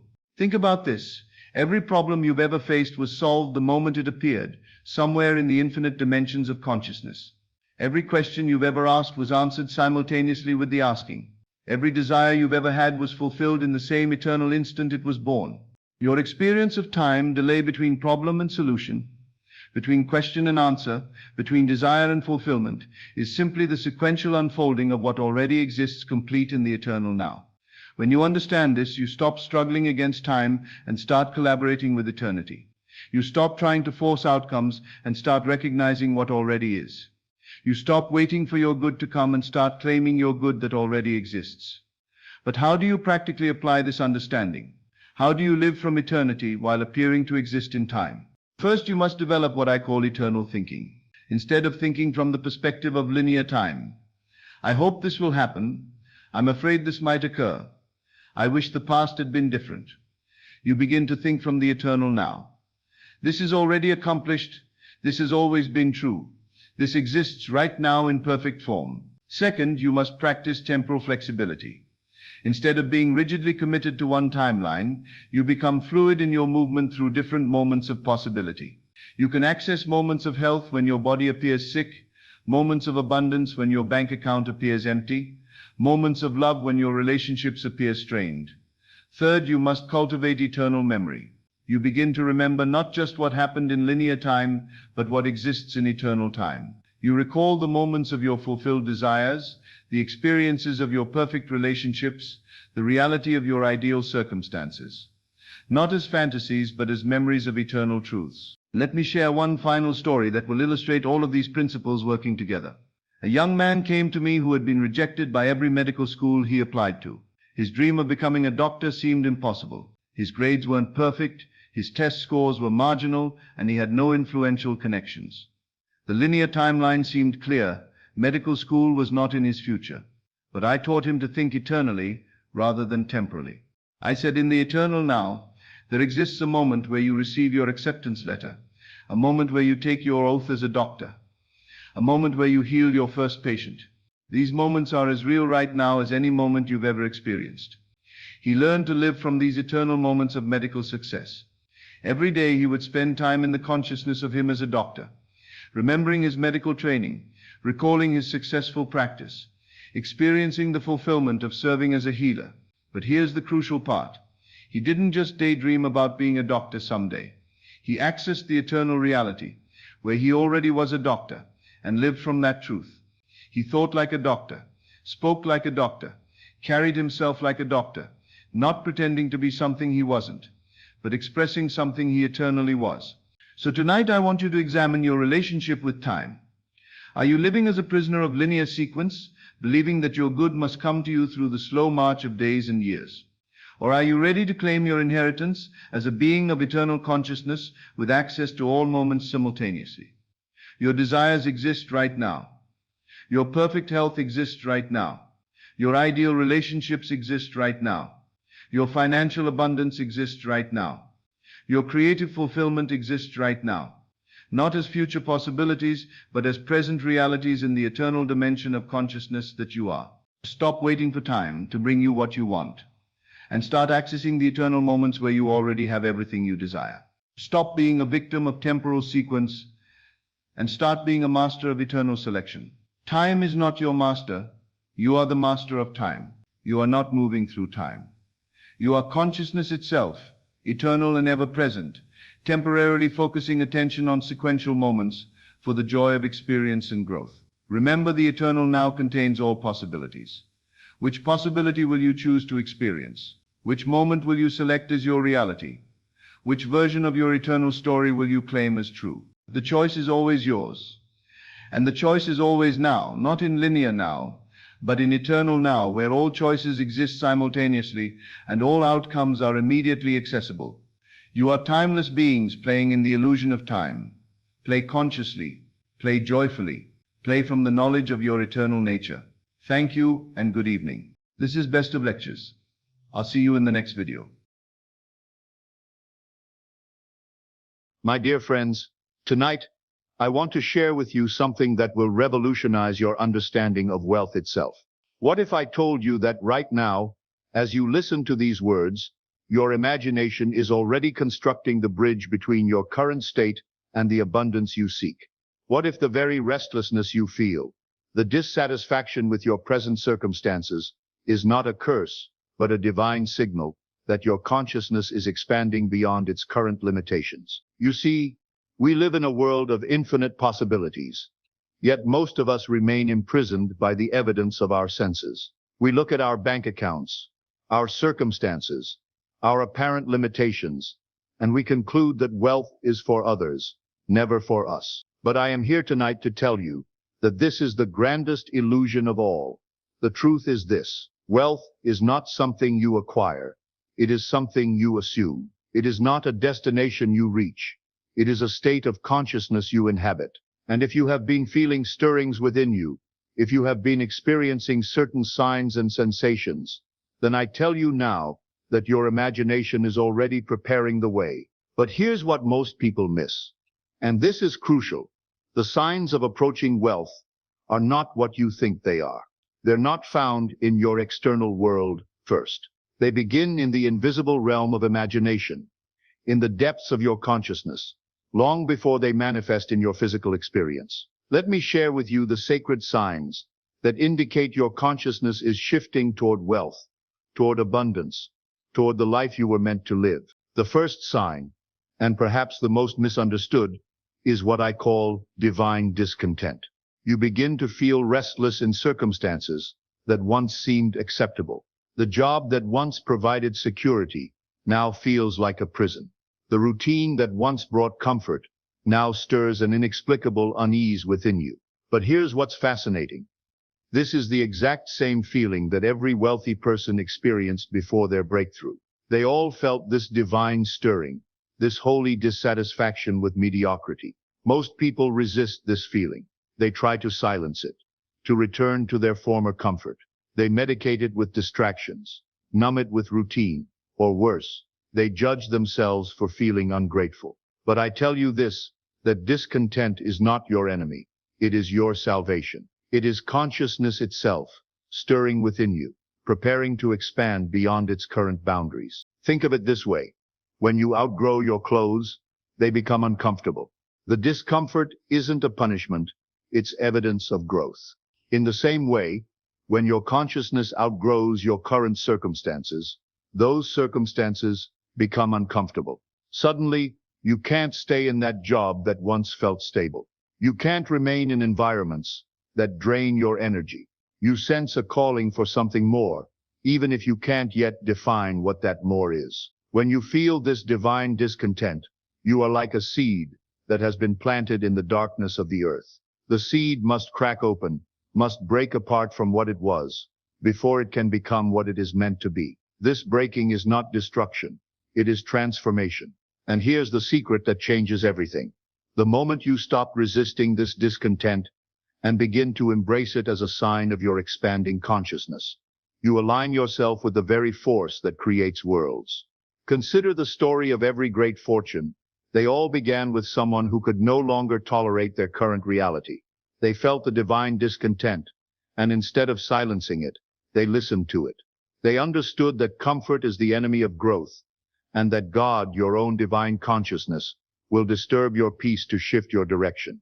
The second sign is the sudden flooding of your mind with ideas, visions, and possibilities that seem to come from nowhere. You find yourself imagining scenarios of success, wealth, and influence that feel both foreign and familiar. You wake up with business concepts you've never considered. You see yourself living in ways that your current reality cannot support. Pay attention to this. You're not just unhappy with your circumstances. You're being flooded with visions, ideas, and plans. You're waking up with thoughts you didn't go to bed with. You're thinking about business models, creative ventures, investment opportunities that seem to arise from thin air. This is not daydreaming, my friends. This is imagination, the divine faculty by which all things are created. When your imagination becomes active in this way, it is because consciousness is preparing to clothe itself in new forms. These visions are not random. They are revelations. They are consciousness showing you what is possible when you expand beyond your current limitations. The mistake most people make is dismissing these visions as fantasy. They say to themselves, "I'm just dreaming," or "I'm being unrealistic." But I tell you that these visions are more real than your current circumstances. They are the preview of coming attractions, the blueprint of your expanding consciousness. Listen carefully to this. Every great fortune, every magnificent achievement, every transformative breakthrough began first as an imaginal act. The external world is simply consciousness made visible. When God, your own divine I Am, speaks to you, it is through inspiration. He deposits vision into people he intends to use. If your mind is suddenly fertile with ideas that seem beyond your previous thinking, you are likely being led toward the wealth connected to those ideas. Your imagination is not showing you what might be. It is showing you what shall be, if you will only assume the feeling of its reality. Don't ignore these visions. Don't dismiss them as impossible. Instead, live in them, feel them, assume the feeling of their fulfillment. Because in the realm of consciousness, assumption is the only reality that matters. The third sign is the mysterious alignment of people, opportunities, and resources around you. Suddenly, conversations lead to connections. Books appear that speak directly to your vision. People emerge who can help you in ways you never anticipated. Watch this carefully. It may start small. Someone offers help.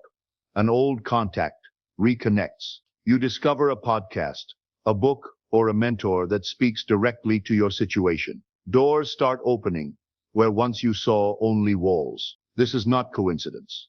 There is no such thing as coincidence in the realm of consciousness. This is the infinite intelligence of your own I Am orchestrating events to support the state you are growing into. When you begin to assume the feeling of wealth, the entire universe conspires to confirm that assumption. Here's what you must understand. These alignments are not happening to you. They are happening through you. Your consciousness, expanded to accommodate wealth, is now attracting the experiences that match that expanded state. The infinite intelligence that you are is working through relationships, timing, and information to bring about the fulfillment of your assumption. You may find that someone you haven't spoken to in years suddenly reaches out with an opportunity. You may discover that a book you randomly picked up contains the exact knowledge you need. You may meet someone who introduces you to someone else who changes your life. These are not accidents. They are the natural result of consciousness in motion. The moment you truly grasp this principle, you realize that you are not a victim of circumstances. You are the operant power in your own experience. You are not waiting for luck. You are creating the very experiences that others call lucky. The fourth sign is an increase in your spiritual sensitivity and discernment. You begin to hear the voice of your I Am more clearly. You start to distinguish between the thoughts that come from your limited, conditioned self and the inspirations that arise from your divine nature. This refinement is essential because wealth without wisdom is dangerous. God, your own divine consciousness, cannot entrust you with abundance until you have developed the spiritual maturity to handle it responsibly. You may notice that conversations that once entertained you now seem empty. Environments that once felt comfortable now feel spiritually stagnant. This is not judgment. This is growth. Your consciousness is tuning to a higher frequency, and what once resonated with your former state no longer matches your expanding awareness. This is the secret the wealthy know but rarely speak. True wealth is first a state of consciousness, and only secondarily a collection of material things. The fifth sign may seem contradictory, but it is perhaps the most important. Sometimes, before your consciousness can expand to accommodate wealth. It must first release what no longer serves your highest good. This is perhaps the most confusing yet powerful sign: loss. I know that sounds contradictory, but hear me out. Sometimes before consciousness multiplies your harvest, it clears the field. You may lose a job, a relationship, a source of income, or even your sense of direction. In the moment, this feels like defeat. It can feel devastating. But I tell you that loss is often the universe's way of creating space for something greater. It is consciousness clearing the field before planting new seeds. Here's the truth that will change how you see every loss. Sometimes consciousness subtracts to prepare you for a greater addition. It removes what no longer serves your destiny so that your hands will be free to receive what does. Look again at what you've lost. Was it really serving your highest good? Was it truly aligned with the person you're becoming? Often, we cling to things not because they're good for us, but because they're familiar. We hold on to jobs, relationships, and situations that drain our energy because we fear the unknown more than we trust the process of growth. But consciousness, your own divine awareness, knows better. It knows that before you can hold more, you must release what is keeping your hands full. It knows that before you can receive the new, you must make space by releasing the old. When you understand this principle, you stop cursing your losses and start blessing them. You recognize that what appears to be subtraction is actually preparation for multiplication. Every ending is a new beginning. Don't curse the loss. Understand its purpose. Wealth isn't just gained by addition. It often comes by subtraction first. The question is not, why did this happen to me? But what is this making room for in my life? Trust the pruning. What you lost may not return in the same form, but what's coming will make sense of everything that's been removed. The sixth sign is perhaps the most profound. You begin to experience a peace that defies explanation. Even when your external circumstances seem uncertain, there is a quiet confidence within you that all is well. This peace is not based on evidence, it is based on faith. It is the peace that comes from knowing that you are not separate from the source of all abundance. It is the calm assurance that what you have imagined, what you have assumed, what you have felt to be true, must and will manifest in your experience. This peace allows you to act without anxiety, to plan without panic, to move forward without fear. It is the sign that your consciousness has already accepted the reality of your wealth even before it appears in your external world. When you have this peace, you know that you are not hoping for wealth, you are expecting it. And expectation is the feeling that precedes manifestation. The seventh sign is a fundamental shift in how you speak about yourself and your future. You stop using the language of limitation and begin using the language of assumption. Instead of saying, "I hope I will be wealthy," you begin to say, "I am wealthy." Instead of "I want success," you declare, "I am successful." Watch this transformation carefully. You no longer speak like someone defeated. You no longer see yourself as a victim of circumstance. You're not just thinking about surviving. You're beginning to believe in thriving, even if your current bank account doesn't match your mindset. This is not positive thinking. This is consciousness speaking. When you truly assume a state, your language naturally reflects that assumption. You cannot maintain the feeling of wealth while speaking the language of poverty. Your words are not separate from your consciousness. They are the very expression of it. Remember this biblical truth. As a man thinks in his heart, so is he. If your inner life is beginning to echo abundance, gratitude, generosity, and vision, it's only a matter of time before your outer life reflects the same. The change is spiritual first, then physical. You stop thinking small because consciousness itself is expanding. You begin to see yourself not as you were, but as you are becoming. This shift in self-perception is one of the most powerful indicators that wealth is on its way. Your words are not just sounds. They are the vehicles by which consciousness expresses itself in the world. Every word you speak is either confirming your current limitations or affirming your expanding possibilities. The eighth sign is the paradoxical increase in your desire to give, even when you feel you have little to give. True wealth consciousness is never stingy or fearful. It operates from the assumption of abundance, not scarcity. Here's something that might surprise you. Many people on the path to wealth start giving more before they ever receive more. As strange as it may sound, your spirit begins to understand the law of sowing and reaping.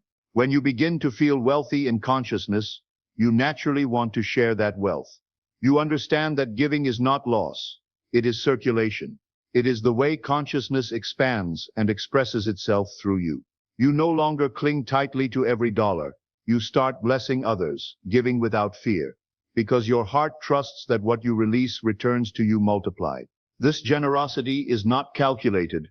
It is spontaneous. It flows from the recognition that you are not separate from the source of all abundance. When you give from this understanding, you are not depleting yourself. You are affirming your connection to the infinite. This isn't foolishness. This is faith. And generosity is the soil in which abundance grows. If you're feeling more drawn to giving, that's a powerful sign that consciousness is preparing to increase your storehouse. The wealthy know this secret. You cannot outgive the universe. Every gift you give is a gift you give to yourself. When you give from a consciousness of abundance, you are not making yourself poorer. You are making yourself richer. You are demonstrating to consciousness that you believe in its infinite capacity to provide. The ninth sign is an insatiable appetite for learning and growth. You begin to invest in yourself, in books, courses, mentors, and experiences that expand your understanding of wealth, success, and consciousness itself. This hunger is not mere curiosity.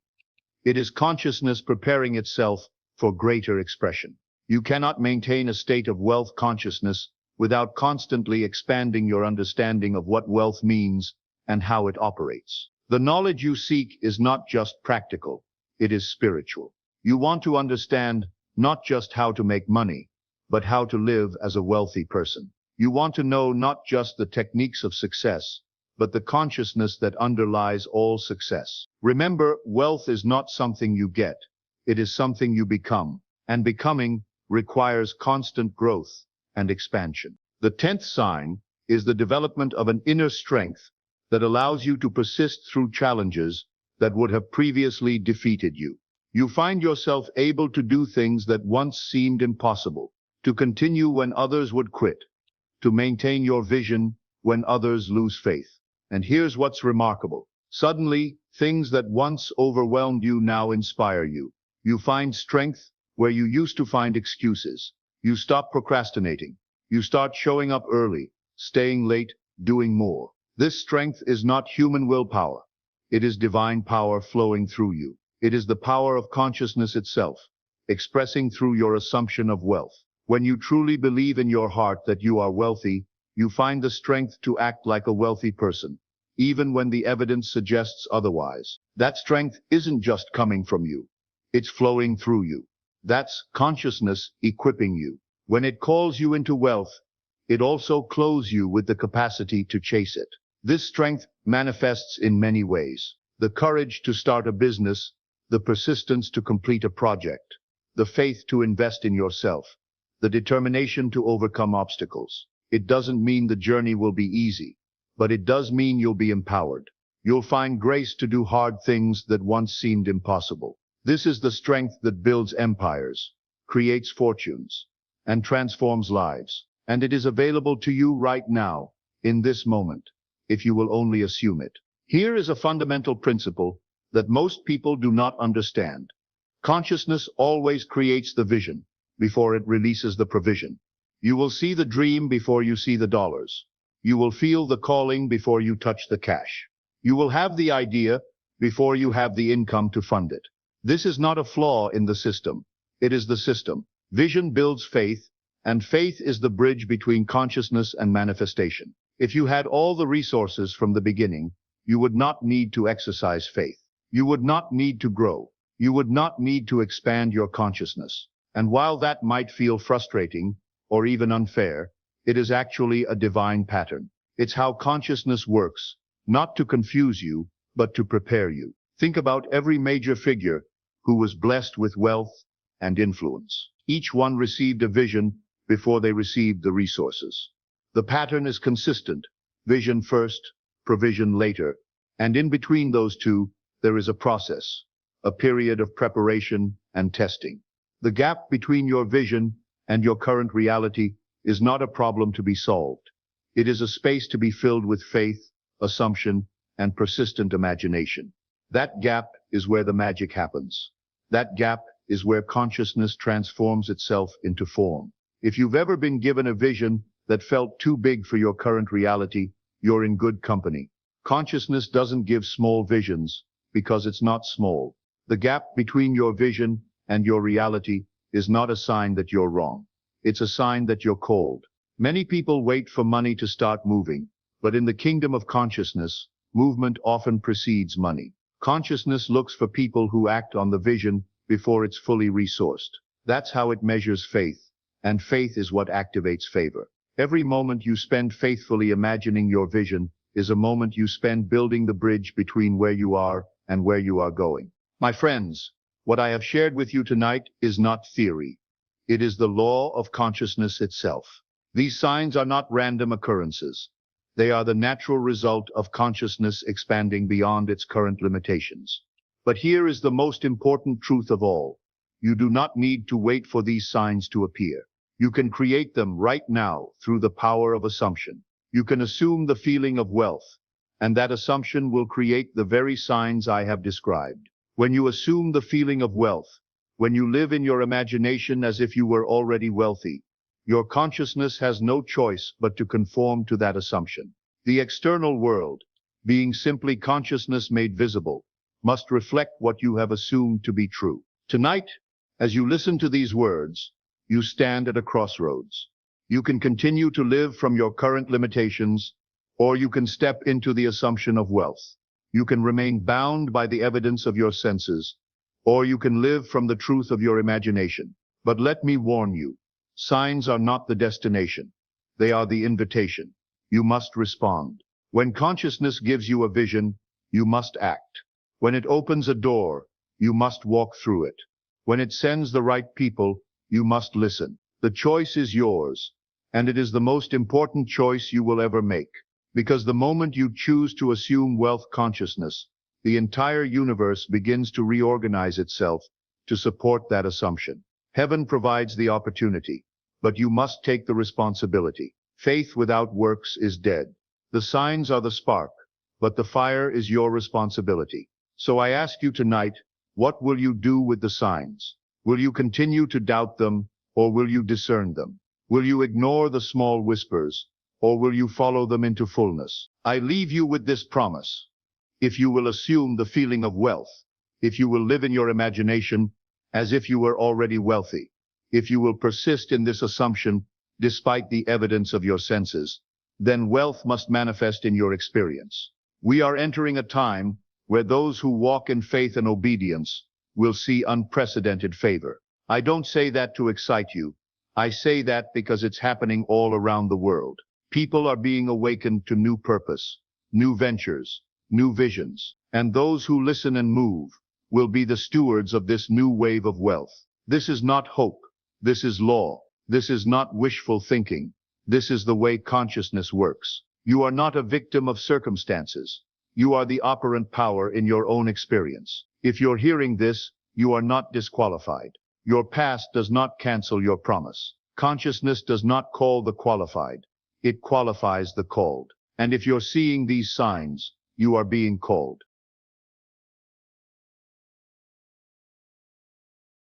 You may wonder, what does it mean to do it alone? Is it a call to isolation? A reject unfurling? Of course not. You plant the seed, you provide the proper conditions, and then you allow the innate intelligence within that seed to do its work. Your desires, your goals, your aspirations. These are seeds you plant in the fertile soil of your consciousness. Your task is not to force them into manifestation through sheer will or endless action. Your task is to plant them properly, to nurture them with your assumption of their fulfillment, and then to allow them to grow and manifest in their own divine timing. This is the art of doing it alone. It is the recognition that you are the gardener of your own mind, the cultivator of our own reality. No one else can plant these seeds for you. No one else can assume the sealing of their fulfillment on your behalf. This is your sacred duty, your divine right, and your ultimate power. Now, some of you may be thinking, what about the challenges I face? What about the obstacles in my path to this? I say these challenges, these obstacles, they are not what you think they are. They are not external forces conspiring against you.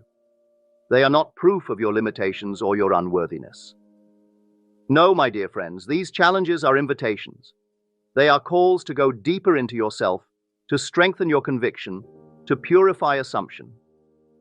Every obstacle you face is an opportunity to do it alone, to retreat into the workroom of your imagination, and to revise your concept of self. Remember, the outer world can only reflect what you hold in consciousness. If you accept the obstacle as real, if you allow it to shake your conviction, then you give it power over you. But if you recognize it for what it truly is, a shadow, a reflection of past thoughts, then you can dissolve it in the light of your new assumption. This is why I often speak of revision.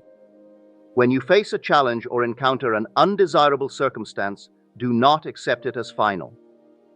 Do not allow it to define your reality. Instead, in the privacy of your imagination, revise the event.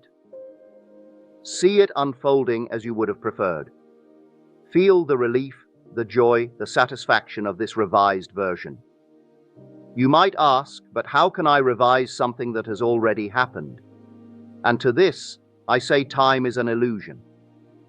The past, present, and future exist simultaneously in the eternal now of your consciousness.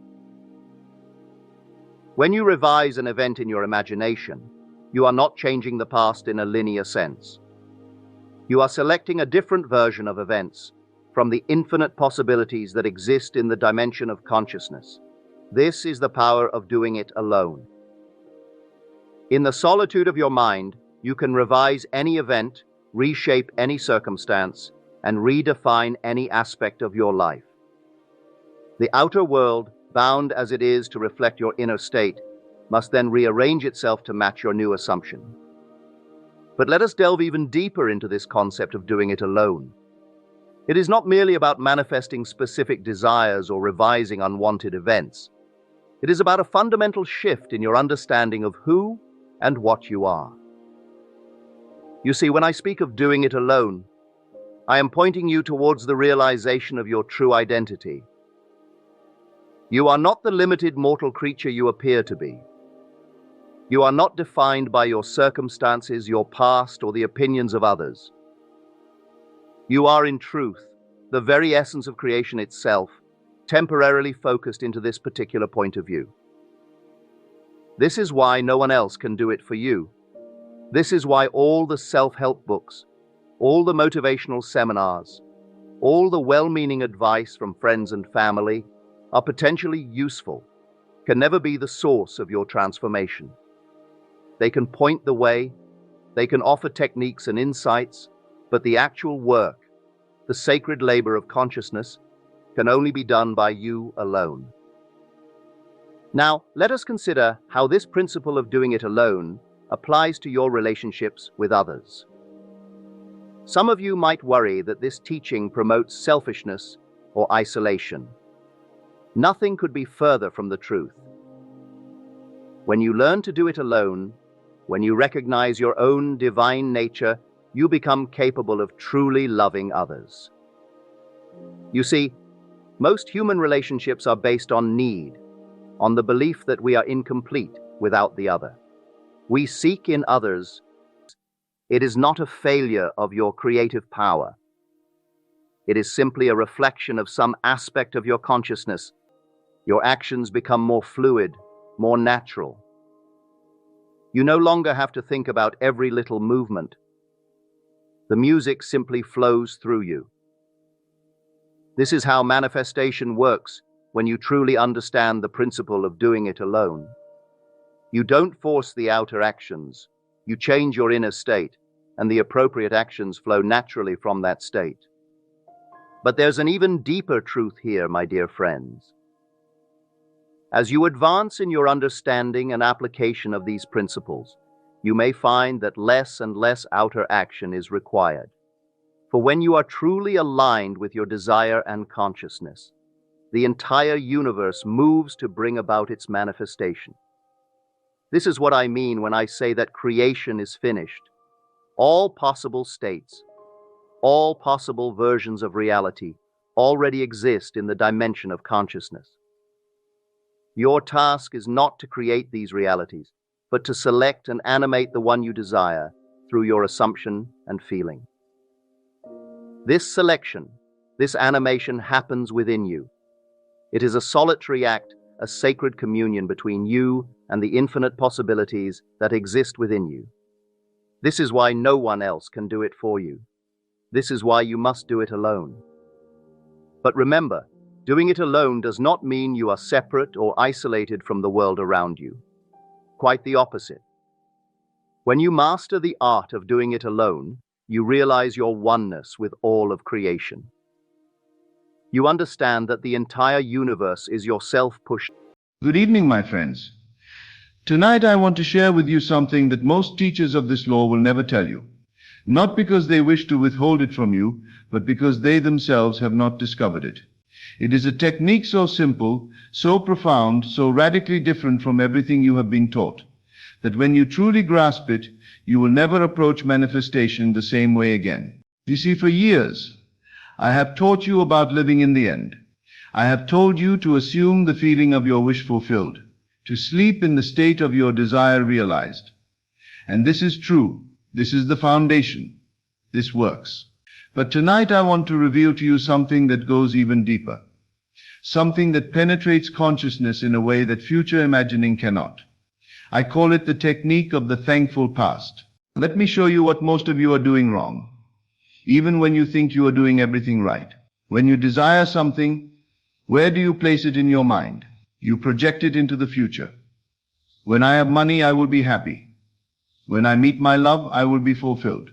When my business succeeds, I will be grateful. When my body heals, I will be at peace. You see what you are doing? You see the trap you have fallen into? You are perpetually pushing your desire away from you. You are placing it in a time that never comes. Tomorrow never arrives, my friends. Tomorrow is always one day away. There is only ever now, only this eternal present moment. And yet you keep throwing your desires into an imaginary future. And then you wonder why they never manifest. They never manifest because you have placed them in a dimension that does not exist. The future is not real. It is a concept, a mental construct, a phantom. Only now is real. Only now has creative power. But here is what they do not want you to know. Here is the secret that will transform everything. Here is the key that unlocks a door most people do not even know exists. Your imagination responds most powerfully not to future desire, but to past fulfillment. Let me say that again, because this is the hinge upon which everything turns. Your subconscious mind, which is God in you, which is the creative power that produces your world, responds with magnificent, overwhelming, irresistible power when you remember your desire as something that has already happened. Think about this carefully. When you imagine something in the future, what is present in your consciousness, there is always a subtle tension. There is waiting. There is hoping. There is trying. There is the gap between here and there, between now and then, between who you are and who you will be.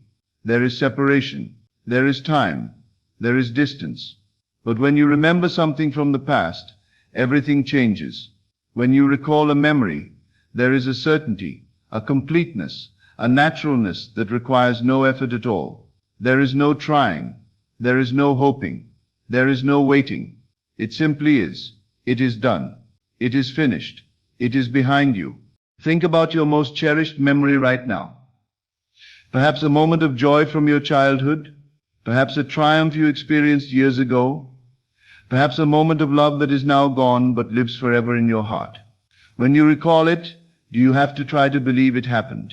Do you have to convince yourself it was real? Do you have to work to feel it? Of course not. It carries its own authority.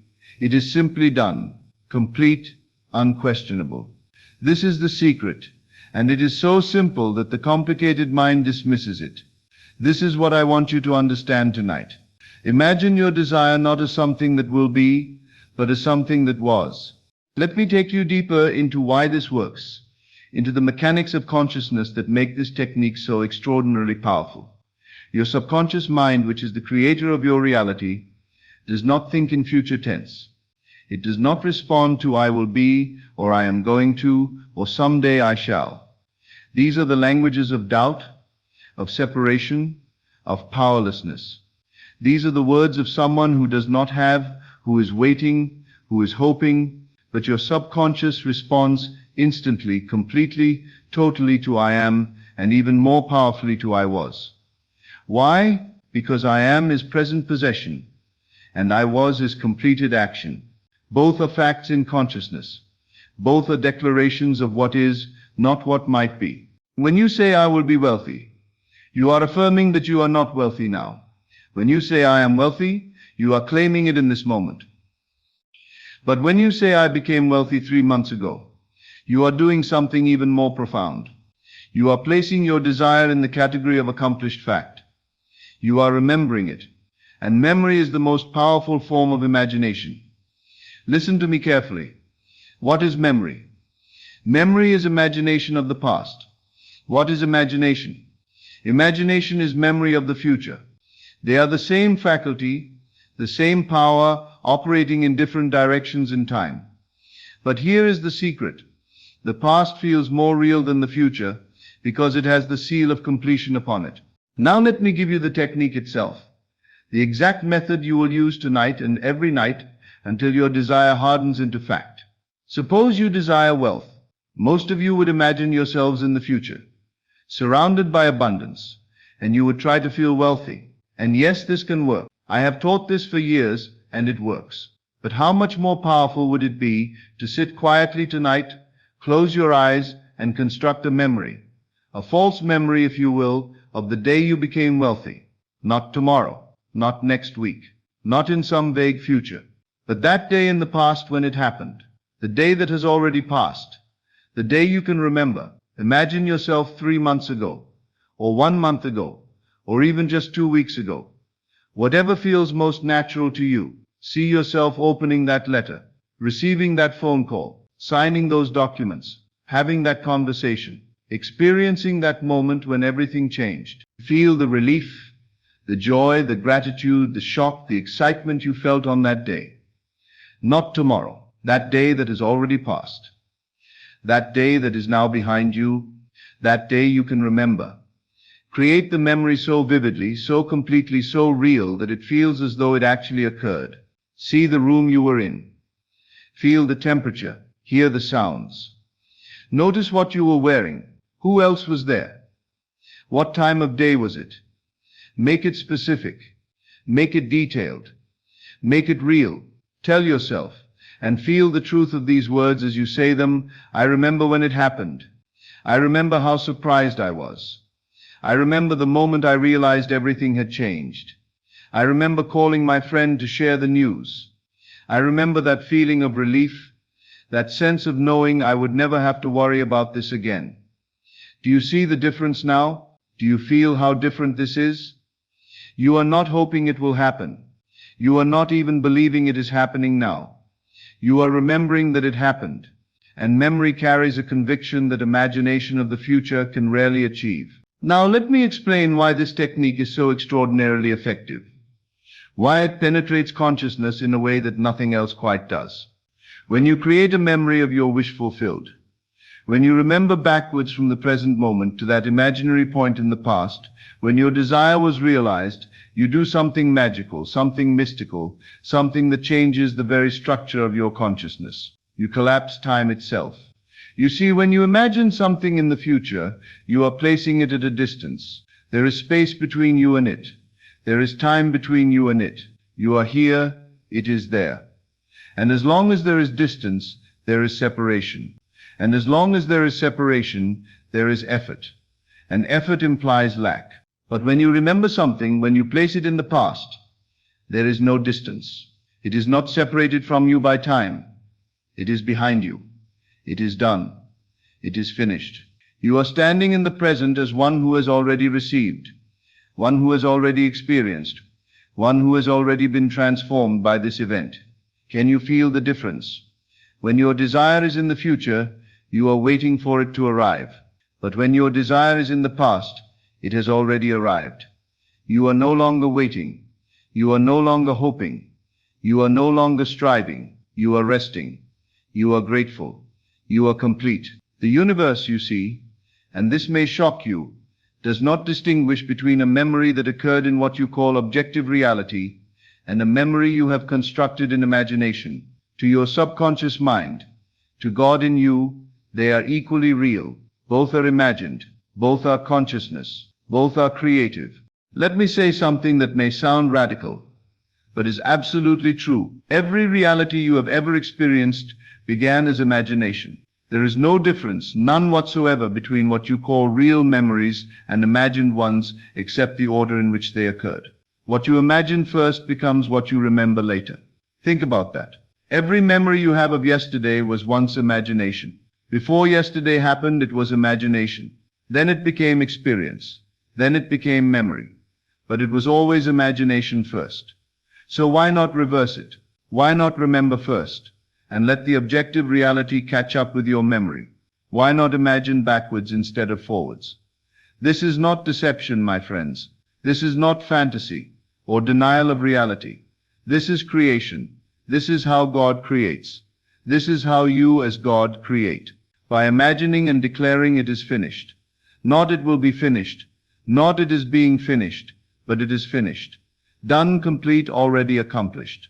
Now let me give you the exact, specific, practical technique that you will use starting tonight. Before you sleep, choose your desire. It can be anything: wealth, love, health, success, reconciliation, healing, opportunity, anything at all. But choose one thing and be specific. Know exactly what you want. Now, instead of imagining it in the future, I want you to construct a scene that implies it has already happened. But here is the key. Place this scene in your recent past.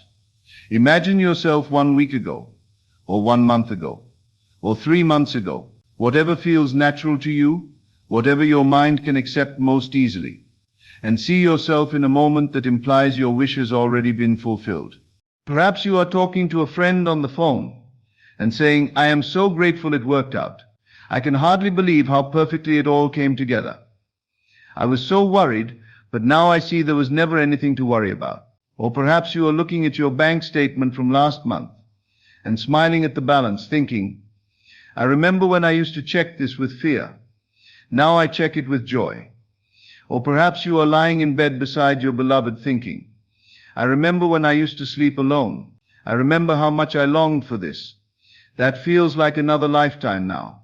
Or perhaps you are looking in the mirror, seeing your healthy body, thinking, "I remember the day I got the test results. I remember calling my mother to tell her. I remember how I cried with relief." Create this memory with all your senses. Make it detailed, vivid, real. See the scene. Hear the sounds. Feel the emotions. Smell the air. Taste the moment. Engage every sense. And here is the crucial part, the element that makes this technique transcend all others. Feel the relief of it being behind you. Feel the gratitude that it has already occurred. Feel the freedom of no longer needing to wait or hope or try, because it is done, finished, complete. It is history. It is your past. This feeling, this sensation of relief, of completion, of grateful remembrance, this is what impresses your subconscious most deeply. This is what tells your creative power. This is real. This has happened. This is done. Now, I want to give you one more key, one more element that will make this technique even more powerful, even more penetrating, even more effective. Gratitude. But not the gratitude you think. Not the gratitude of someone who is hoping for something. Not the gratitude you practice to attract something. not future gratitude, past gratitude. When you remember your desire as already fulfilled, let gratitude fill your heart, but feel the specific quality of this gratitude. It is the gratitude of someone who has received, the gratitude of someone for whom the struggle is over, the gratitude of looking back at a problem that is now solved, a need that is now met, a desire that is now fulfilled. Say to yourself, and mean it, feel it. I am so grateful that happened when it did. The timing was perfect. I am so glad I do not have to worry about that anymore. I am so thankful it worked out exactly as it did. Do you hear the past tense in those words? Do you feel the completion? This is not I will be grateful when. This is not I am grateful in advance for. This is I am grateful that it happened. Past complete. Done. Gratitude in the past tense is one of the most powerful vibrations you can emit. It tells your subconscious mind with absolute clarity. This is done. This is complete. I have received. The matter is settled. And your faithful subconscious, which only knows to say yes to your assumptions, which only knows to create what you believe, will work day and night in ways you cannot imagine to make your outer world match your inner conviction. It will orchestrate circumstances. It will arrange events. It will bring people into your life. It will open doors you did not know existed. It will create opportunities that seem to come from nowhere. All to prove right what you have assumed. All to make objective what you have imagined. My friends, I want you to understand something at the deepest level. You are not manipulating some external force. You are not trying to convince a deity somewhere in the sky to grant you a favor. You are not begging. You are not bargaining. You are not trying to be good enough or worthy enough. You are God imagining. And God does not imagine in the future. God imagines, and it is. When God said, "Let there be light," did he mean let there be light tomorrow? Did he mean let there be light next week? Did he mean I hope there will be light someday?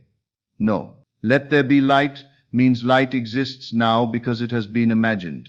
It is immediate. It is present. It is done. This is how you must imagine. Not as a human, hoping God will answer, but as God, knowing that what you imagine is. And here is the secret within the secret. When you remember something, when you place it in the past, you are assuming it even more powerfully than when you imagine it in the present, because the past is completed. The past is done. The past cannot be changed, you think. But you are wrong. The past can be changed in imagination. And when you change the past in imagination, you change everything. So tonight I invite you to stop. Stop projecting your desires into an endless tomorrow. Stop waiting for some future moment when you will finally be happy, finally be fulfilled, finally be free, finally have what you want. Instead, remember it. Remember the day it happened, how it felt. Remember the relief, the joy, the gratitude, the peace. Remember that you no longer have to wait because it is already done. Remember that you no longer have to hope because you have already received. Remember that you no longer have to try because it has already happened. You are not manifesting from the future backward. You are manifesting from the past forward. And in doing so, you eliminate the one thing that destroys more manifestations than anything else in the world. The feeling of waiting, of separation, of time standing between you and your desire. There is no time. This is the great secret. There is only now. And in the now, you can remember anything you choose. The past is as fluid as the future. Both are imagination, both are consciousness, both are creative. So choose to remember your desire fulfilled. Choose to remember it as something that already happened. Choose to place it behind you rather than in front of you. Choose to be grateful for what has already occurred, rather than hopeful for what might occur. This is not a trick. This is not a technique in the ordinary sense. This is a shift in consciousness. This is a transformation in how you relate to time itself. This is stepping into the eternal now where all things already are. Go now and test this. Tonight before sleep, construct your memory. Make it vivid. Make it real. Make it detailed. Feel it. Return to it daily. Elaborate it. Live in it. And in a very short time, perhaps shorter than you imagine, perhaps shorter than seems possible, you will find that what you remembered in imagination has become what you remember in fact. The memory you created will have created the experience. The past you imagined will have become the past you lived. And you will stand in wonder knowing that you have discovered one of the deepest secrets of creation. This is the law. This is the promise. And it cannot fail. It has never failed. It will never fail, because it is not dependent on anything outside of you. It is dependent only on your imagination. And your imagination is God. And God cannot fail. Remember your wish fulfilled. Do this and all else will follow. Thank you and good evening. As always, thank you for joining me on this journey into the depths of consciousness. Remember, you are not here by accident. You are here because your soul is ready for this truth. Take these teachings and let them transform not just your mind, but your entire reality. Until we meet again in consciousness, keep assuming your greatness and living from the end of your desires. This is Best of Lectures, and I will see you in the next video.